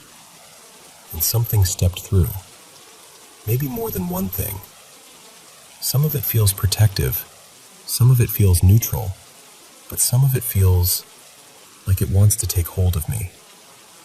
Since all of this became more intense, my health has gone downhill too. I've developed IBS, PCOS, vitiligo, issues with my teeth, awful allergies. My body feels weaker. Some days it feels like I'm fighting on 2 fronts, physically and spiritually. So, yeah, those are my paranormal stories, at least the main ones. I know it's a lot. I know some people would say it's all in my head, or just anxiety, or just sleep problems. Maybe some of it is. Maybe not all of it. What I do know is that what I see and feel is very real to me. Because I'm tired. I'm scared. And I don't really know how to handle it anymore. I just don't want whatever I might have let in years ago to take me away from who I really am.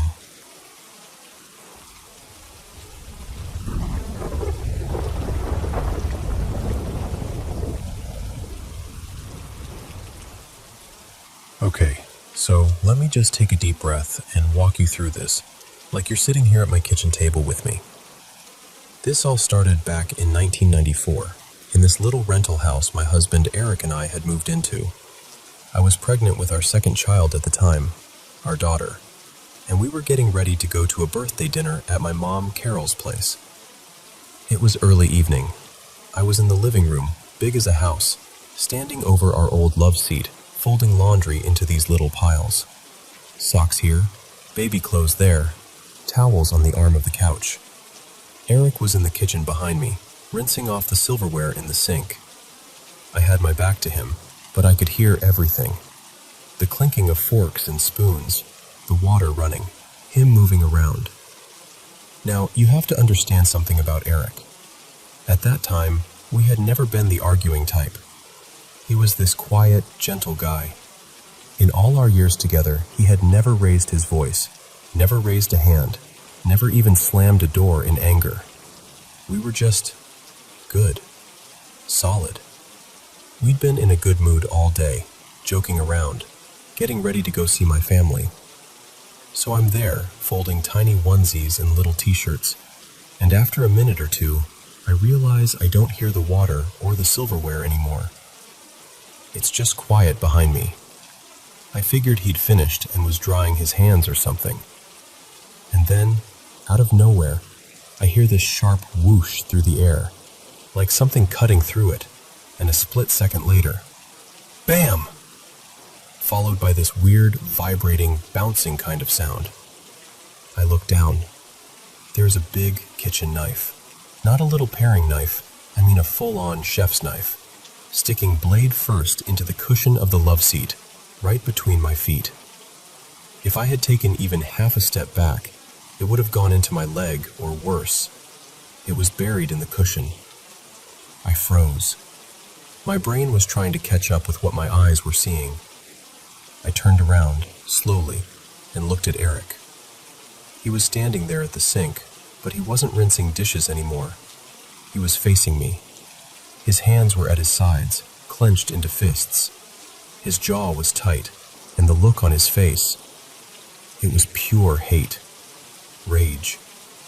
His face was getting redder and redder, and he was breathing hard, in and out, like he'd just sprinted up a hill.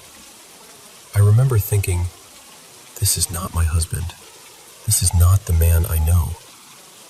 I said, Eric, what in the hell did you do that for? You could have killed me. Nothing. He didn't answer. Just stood there, fists clenched, staring at me with that angry, almost unfamiliar face. I repeated myself, louder this time. Why did you do that? Eric, why would you throw that? What is wrong with you? He still said nothing, just breathing, staring. At that point, I didn't even know what to do. I was scared, but I was also confused, and I wanted an answer. So I started walking toward him. As I got closer, I watched his hands slowly start to unclench. His breathing began to slow. The color in his face started to go back to normal. He turned back toward the sink, reached up, and turned the faucet off, like he was just now noticing the water was still running. I walked right up next to him and put my hand on his shoulder. I was shaking.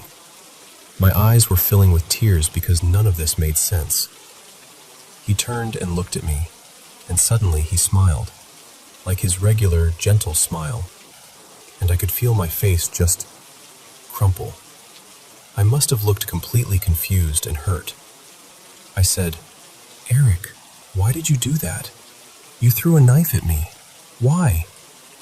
And he looks me dead in the eyes and goes, do what? He looked at me like I was speaking another language, like I just told him the sky turned green. His brows knitted together, and he said, what are you talking about? I didn't throw anything. We went back and forth like that, me getting more upset, him looking more confused. I dragged him over and showed him the knife in the love seat. I pulled it out of the cushion to show him the slit it had made. He just kept shaking his head. I swear, I don't remember doing that. I didn't throw that. And I'm standing there, pregnant, with a knife in my hand, trying to make sense of a situation that has no sense. To this day, decades later, Eric does not believe he did it. He has no memory of that moment. None. And remember, this is a man who never so much as yelled at me. I need you to keep that in the back of your mind, because this was not the only thing that happened in that house. Now, rewind a little to right after we moved in. I was 19, young and naive. One night I had a little girls' night with a couple of my best friends. We were bored, wanted to do something spooky and fun, and someone pulled out a Ouija board. I knew better now, but back then, I thought it was just a silly game. We turned off most of the lights, lit a couple of candles, and started asking dumb questions. We didn't see anything dramatic happen right then. No planchette flying around or anything like that, so we laughed it off and put it away. But after a few weeks, things started. Little things at first. Strange noises, that knife incident with Eric, just a feeling. The house never felt quite settled after that night. I always tell people now, do not mess with those boards. I truly believe we opened some kind of door in that house, and I will never touch one again for as long as I live. Fast forward a few months. Same house. By this time, our baby girl Lily had been born, late September. Our son Noah was about 3.5, almost 4. They shared a bedroom. So picture their room.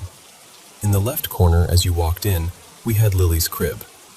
Diagonally across from her, in the opposite corner, was Noah's little toddler bed. Right next to his bed was a tiny wooden shelf, just big enough to hold a handful of those little golden books he loved. On the wall between the two beds, I'd hung a wicker basket with fake ivy in it, just a cute little decorative thing. One afternoon, I was in the living room again, and Lily was down for a nap in her crib. The house was quiet. All of a sudden, I heard this soft series of thuds, like something small and heavy dropping onto the floor one by one. Then I heard Lily start to stir and whine. I went down the hall and into their room, and I just stopped. On top of Lily, in her crib, were several of those little golden books that had been on the shelf across the room. A couple of books were scattered on the floor near her crib. The little shelf itself had fallen, lying on its side by Noah's bed. Now, there was no one else in the house. Noah was staying with my mom. It was just me and the baby. I tried to explain it away. Maybe the shelf had come loose from the wall, fallen, bounced, and somehow the books flew across the room? Maybe? It seemed weird, but I was more puzzled than scared at that point. I picked the books off of her, checked her over, put the shelf back, and went about my day, still trying to reason it out in my head. A day or two later, almost the same thing happened, but worse.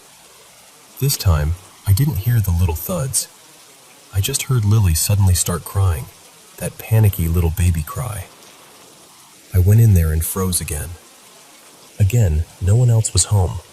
No open windows, no fan strong enough to blow it off. Just, there it was. I was way more puzzled now, and I remember thinking, why does it keep landing on her?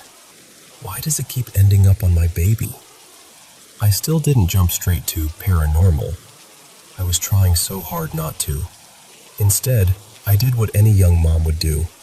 I rearranged the room. I pulled Lily's crib over to where Noah's toddler bed had been, and I moved Noah's bed so it was on the same wall as her crib, side by side, away from that corner. The shelf moved, the basket moved. I tried to eliminate any way something could fall on her again. I really thought that would be the end of it. A couple of nights later, my brother Jason came over, like he did most weekends, to watch a movie with us. He was a movie buff, always bringing something new for us to see. It was around 11 p.m. Noah was spending the night at his grandma's house, and Lily was asleep in her crib in the bedroom. So it's just me, Eric, and Jason, sitting on the couch in the living room, lights dim, watching the movie. Out of nowhere, we hear this sound. At first, we kind of ignored it, thinking it was from the TV, but it kept going and got louder. A low, grinding sound, mixed with this cracking wood and snapping metal and plastic.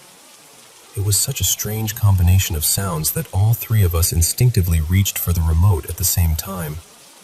Eric paused the movie. The sound kept going. We looked at each other, eyes wide, no one talking. It didn't sound like it was coming from one direction. It felt like it was coming from everywhere and nowhere at once. Inside the walls, under the floor, above us. Then suddenly, crash! And immediately after that, Lily's scream. I have never moved so fast in my life. None of us have. All three of us jumped up at the same time and bolted down the hallway. We were practically climbing over each other, clawing to get through the doorway first, because the sound of her screams, it sounded like she was being mauled. I'm not exaggerating. It sounded like something was hurting her. We reached her bedroom door, and what we saw is burned into my memory forever. Her crib, where we'd just moved it, was completely upside down in the corner. I don't mean it had tipped over onto its side. I mean the entire crib was flipped, legs in the air, the wooden frame twisted and bent in ways that didn't even make sense. Underneath that mess, trapped, were the mattress and the metal spring frame that usually hangs inside the crib. And I couldn't see my baby. I started screaming, just raw, panicked screaming. Get her out! Get her out! Hurry up! Eric and Jason rushed to the crib and started yanking at the wood, trying to lift it. But it wouldn't budge the way you'd expect. It was like it had been crushed in a car wreck or twisted by something way stronger than any of us. The metal was bent, the wood was splintered, and all the while Lily was underneath it, screaming. I can't tell you how long that went on. In reality, it was probably seconds, maybe a minute, but to me it felt like an eternity. My mind was racing. Is she bleeding? Are her bones broken? Is she being crushed right now while I'm just standing here? Finally, they managed to rip the frame apart enough and lift the crib up and away. Underneath, there she was, on her back on the floor, the mattress on top of her, the twisted metal spring frame on top of that. We pulled everything off her and I grabbed her, scooped her up off the floor, and ran back to the living room with her in my arms. The three of us just sat there, breathing hard, not talking. Nobody wanted to say out loud what we'd just seen. I was the first one to speak. I said, "We need to call 911. We need to get her checked out." Eric looked at me and said, "Okay, but what do we tell them? What do we say happened?" And that question just stopped me cold. What could we say? "Hi, yes, could you come over and examine our baby? Her crib flipped itself upside down and tried to crush her." How do you say that without someone assuming you're lying, that you're covering up abuse? I looked at Eric, then at Jason. They both just looked stunned. No one had any words, and I knew exactly what would happen if we brought paramedics in there and showed them that crib. They'd see twisted wood and bent metal, and a terrified baby, and parents with a story that made no sense. I pictured them taking her away from me. I pictured being accused of hurting my own child, and I just couldn't risk it. The only words I could get out were, "We're moving. We're done. We're moving." We didn't sleep there again. That night, we packed up what we could grab and went to Jason's house. The next morning, we started boxing up our things. We were out of that house as fast as we could manage. From that night on, I did not put Lily down for 3 months. I mean that literally. She slept on my chest, in my arms, on my lap. If I had to shower, someone held her. I was not about to put her alone in any crib or bed for a long, long time. Looking back now, so many years later, it still gives me chills. Lily is 31 now. She has no memory of any of this, of course, but she gets goosebumps when I tell her the story. She knows I don't exaggerate about things like this. The funny thing, well, not funny ha-ha, but you know what I mean, is that the 2 men who were there that night almost never talk about it. If I ask Jason what he thinks happened, he just shakes his head and says, "I'm not talking about that night." That's it. He won't go there. He shuts down completely. If I ask Eric, he'll say, "I don't know." And that's all I can get out of him. To this day, he doesn't remember throwing that knife. He doesn't want to talk about the crib. They both act like if they don't give the story words, maybe it isn't real. But I was there. I saw it. I heard it. I felt my baby's little body under my hands when I pulled her from that mess. I watched my gentle husband stand in our kitchen with hatred in his eyes, and then wake up with no memory. I watched that crib twisted into a shape that no normal fall could have created. I know in my bones it was something paranormal. I know that whatever we messed with that night with the Ouija board opened a door in that house. I was too naive to understand it back then, but I do now. These days, I pray over every home we move into, every single one. I walk through the rooms and ask for protection, for peace. And I'm telling you, in all the years since we left that house, nothing like that has ever happened again. Not even close. People can believe me or not. That's up to them. But this is my story. And every time I tell it, I can still hear that grinding, snapping sound and my baby scream, like it's happening all over again.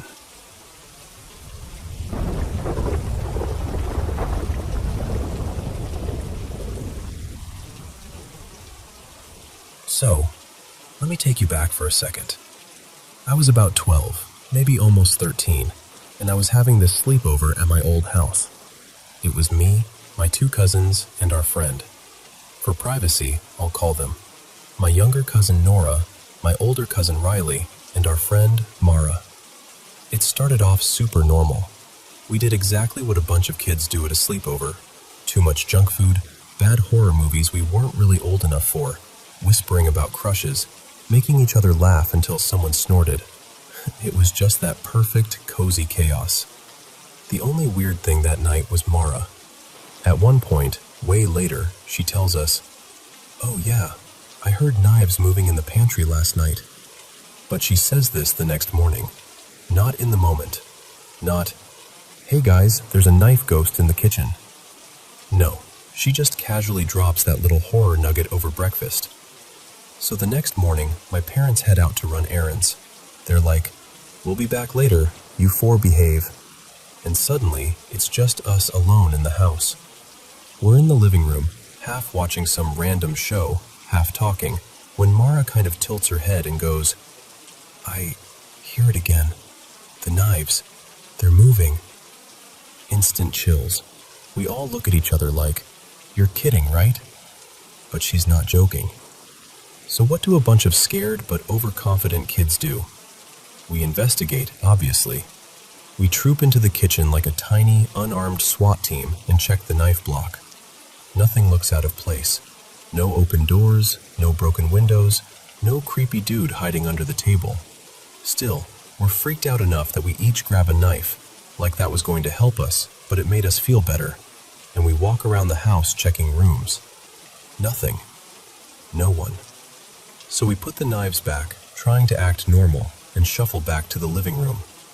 We kind of laugh it off, but you know when the vibe shifts? That cozy sleepover feeling is just gone.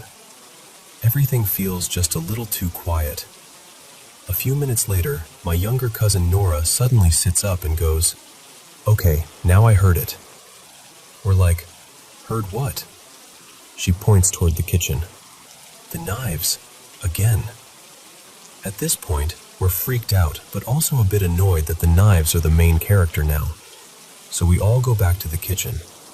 Nora looks at the knife block, squints, and says, "I didn't put my knife back there." She points to one specific slot. "I know I put mine on this side last time. It wasn't there." It sounds like such a tiny detail, but when you're scared, tiny details feel huge. So we pull that knife out and set it on the counter, kind of like a trigger object, like we'd seen in ghost shows. The plan was basically, if something's here, mess with this. That's when Riley kind of drifts toward the hallway. The hallway in that house connected the kitchen to the bedrooms.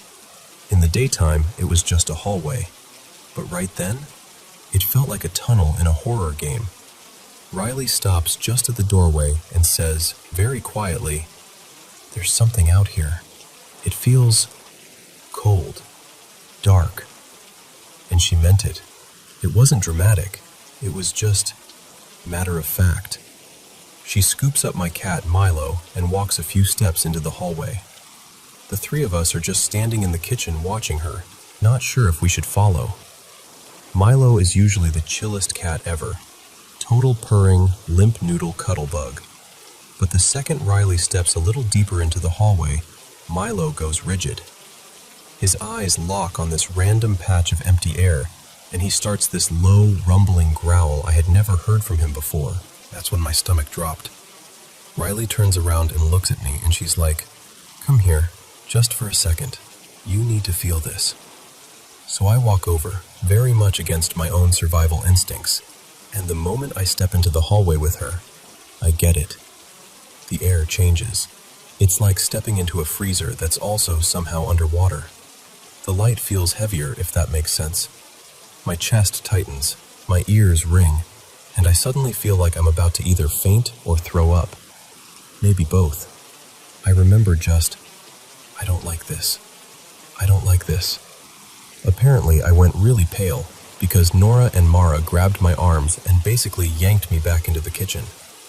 The second I was out of the hallway, I could breathe again, but my legs were shaking. Riley is still staring down the hallway. She looks nervous, but also determined. She turns to us and says, "I'm going to close the door.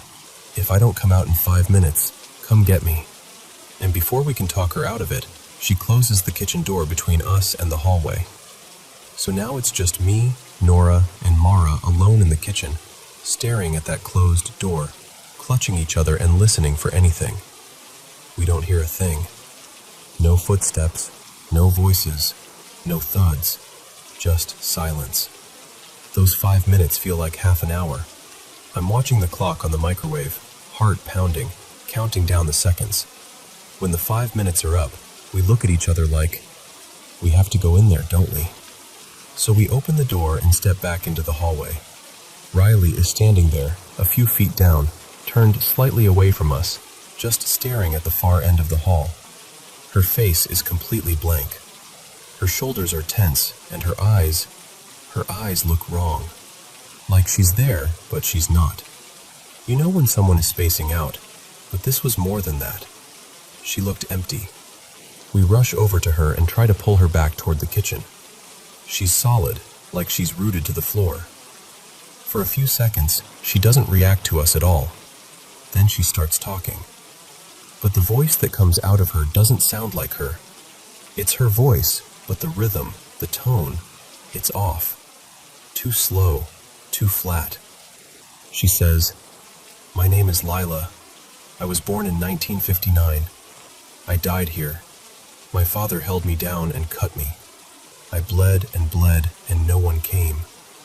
I still remember every word of that, exactly like that. The three of us look at each other, totally frozen. We don't scream. We don't move. We just know that whatever is looking at us through her face is not Riley. Then she takes a step toward us. We panic and stumble backward into the kitchen, and instead of grabbing us, she reaches over and picks up that same knife we'd left on the counter. The trigger object. And that's it. That's our cue.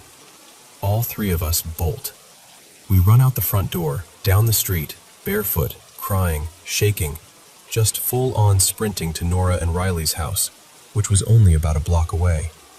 We burst into their house and find their mom, talking over each other, trying to explain what happened. Riley's not Riley. She picked up a knife. The hallway, it was so cold. Their stepdad just kind of looks at us like, "Uh-huh, sure."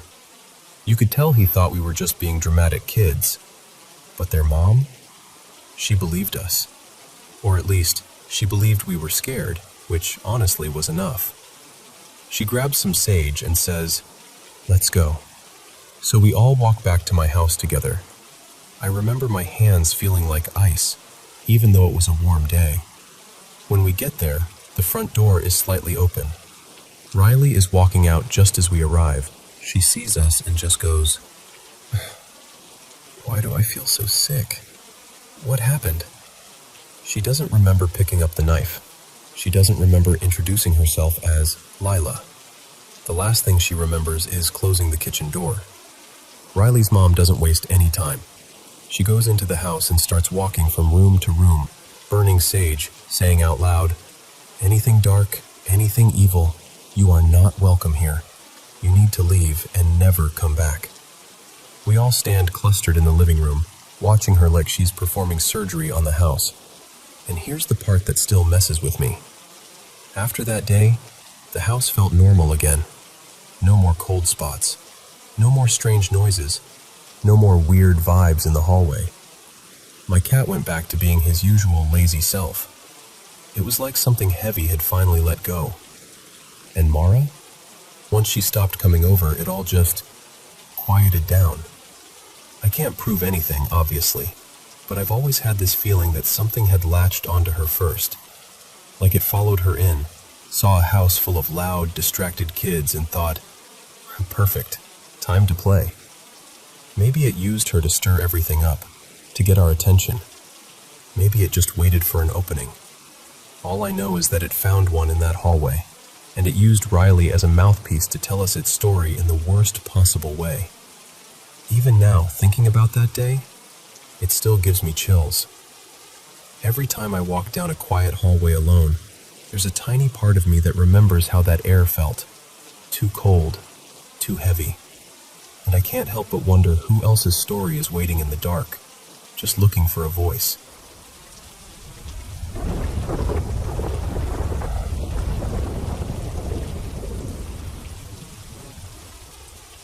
So, I don't really know why I'm sharing all of this, but I guess a part of me hopes it might mean something to someone else, too. My very first strange experience was with my dog Daisy after she passed away. I was about 7 years old. We had a strict rule in the house: no dogs upstairs, ever. One night I'd gone to bed, lights off, tucked in like normal. I was just lying there, kind of half awake, when I heard it. Very clear, very real. The sound of a dog walking up the wooden stairs. You know that specific little rhythm of claws on wood? That. I remember thinking, that can't be right. Daisy's gone. And even when she was alive, she wasn't allowed up here.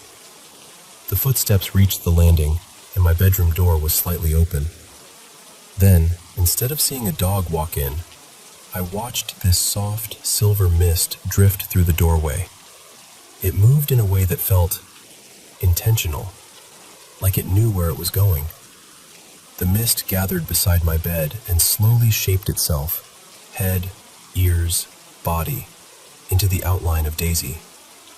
I couldn't see every detail, but I knew it was her. She just stood there, by my bed, the way she used to when she wanted to be close but wasn't sure she was allowed. I didn't feel scared. I actually felt really calm, safe even. And then, just as gently as it appeared, the mist thinned out and faded away.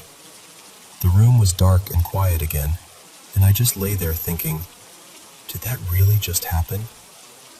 My second big encounter, that one wasn't so comforting. When I got older, I got really into the occult for a while. I was reading all kinds of books, collecting crystals, weird little spirit stones, trying to contact something. I didn't really know what. I just wanted answers and a sense of control, I guess. Around that time, strange things started happening in the house. We'd hear footsteps in empty rooms. Little objects would be moved or fall for no reason. Doors that were shut would be slightly open. Small things, but enough to make you stop and think. No one really noticed except my mom and me. She would sometimes say, "Did you hear that?" And I'd just nod because I had. One night, I went to the bathroom like normal. Nothing dramatic, just minding my own business. I finished, washed my hands, and then looked up into the mirror. And there it was. Right behind me, over my shoulder, I saw a face. A woman's face. Completely pale, like all the color had been drained out of her, with long dark hair and empty black eyes. No pupils, no whites, just black. She wasn't screaming or anything. She was just there, staring straight at me. I froze for a second, then instinct took over. I bolted. I ran out of the bathroom, out of the house, and I didn't go back inside for hours. I just walked around outside, shaking, trying to convince myself I'd imagined it.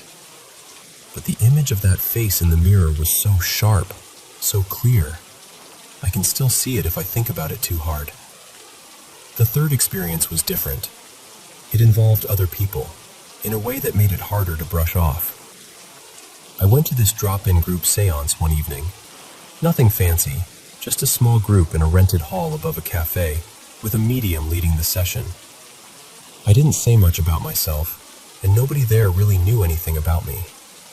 At one point, the medium looked around the room, then his eyes locked onto mine.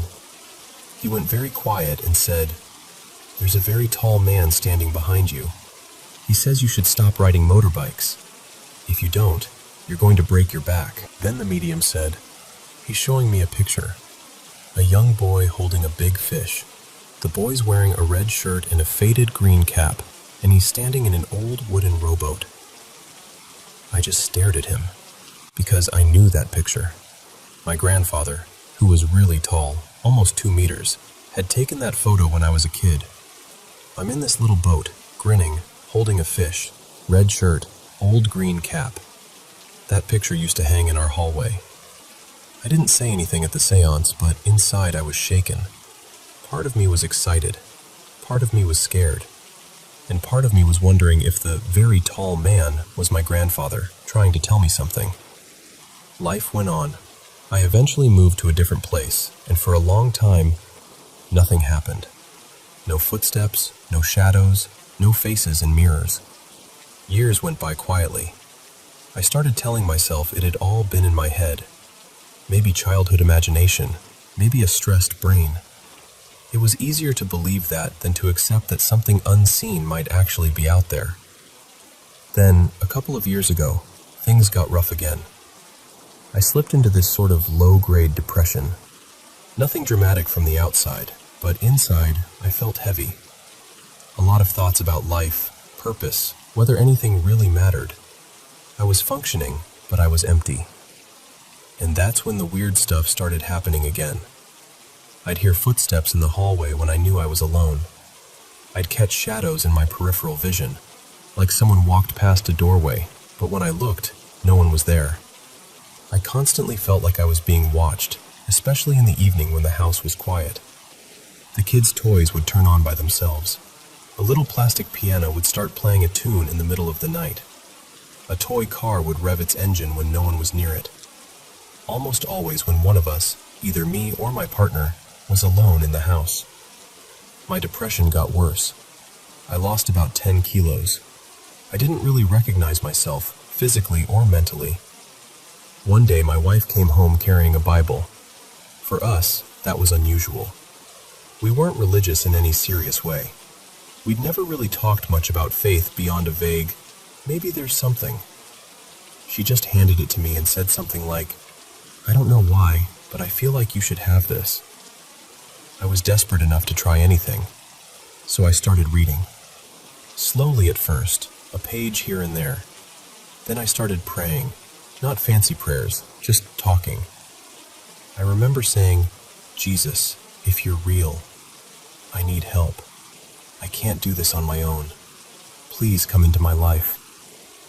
It wasn't like a movie moment with angels singing or light pouring down from the ceiling. But over the next months, things started to shift. The heaviness began to lift, bit by bit. My appetite came back. I gained weight again, about 14 kilos. I wanted to be alive. I wanted to be here with my family. And the strange activity in the house? It faded. The footsteps, the shadows, the toys buzzing to life on their own, it all quieted down. Then I had this dream. Calling it a dream almost doesn't feel right, because it felt more real than ordinary life. In the dream, I was in a forest unlike any I've ever seen. The trees had these pink and purple leaves, gently glowing, and there was a small, clear river winding down through the middle of it. The air felt warm and peaceful, like everything was exactly how it was supposed to be. I was just standing there, taking it in, when suddenly someone was in front of me. It was my best friend, Mark. He smiled, walked up to me, and pulled me into a hug. I could feel the hug, the warmth of it, the weight of his arms around me. It didn't feel like a normal dream where things are fuzzy. It felt physical. He looked me in the eyes and said, very clearly, "Everything is going to be all right. You just have to trust it." That was it. Simple words, but they went straight through me. I woke up immediately after.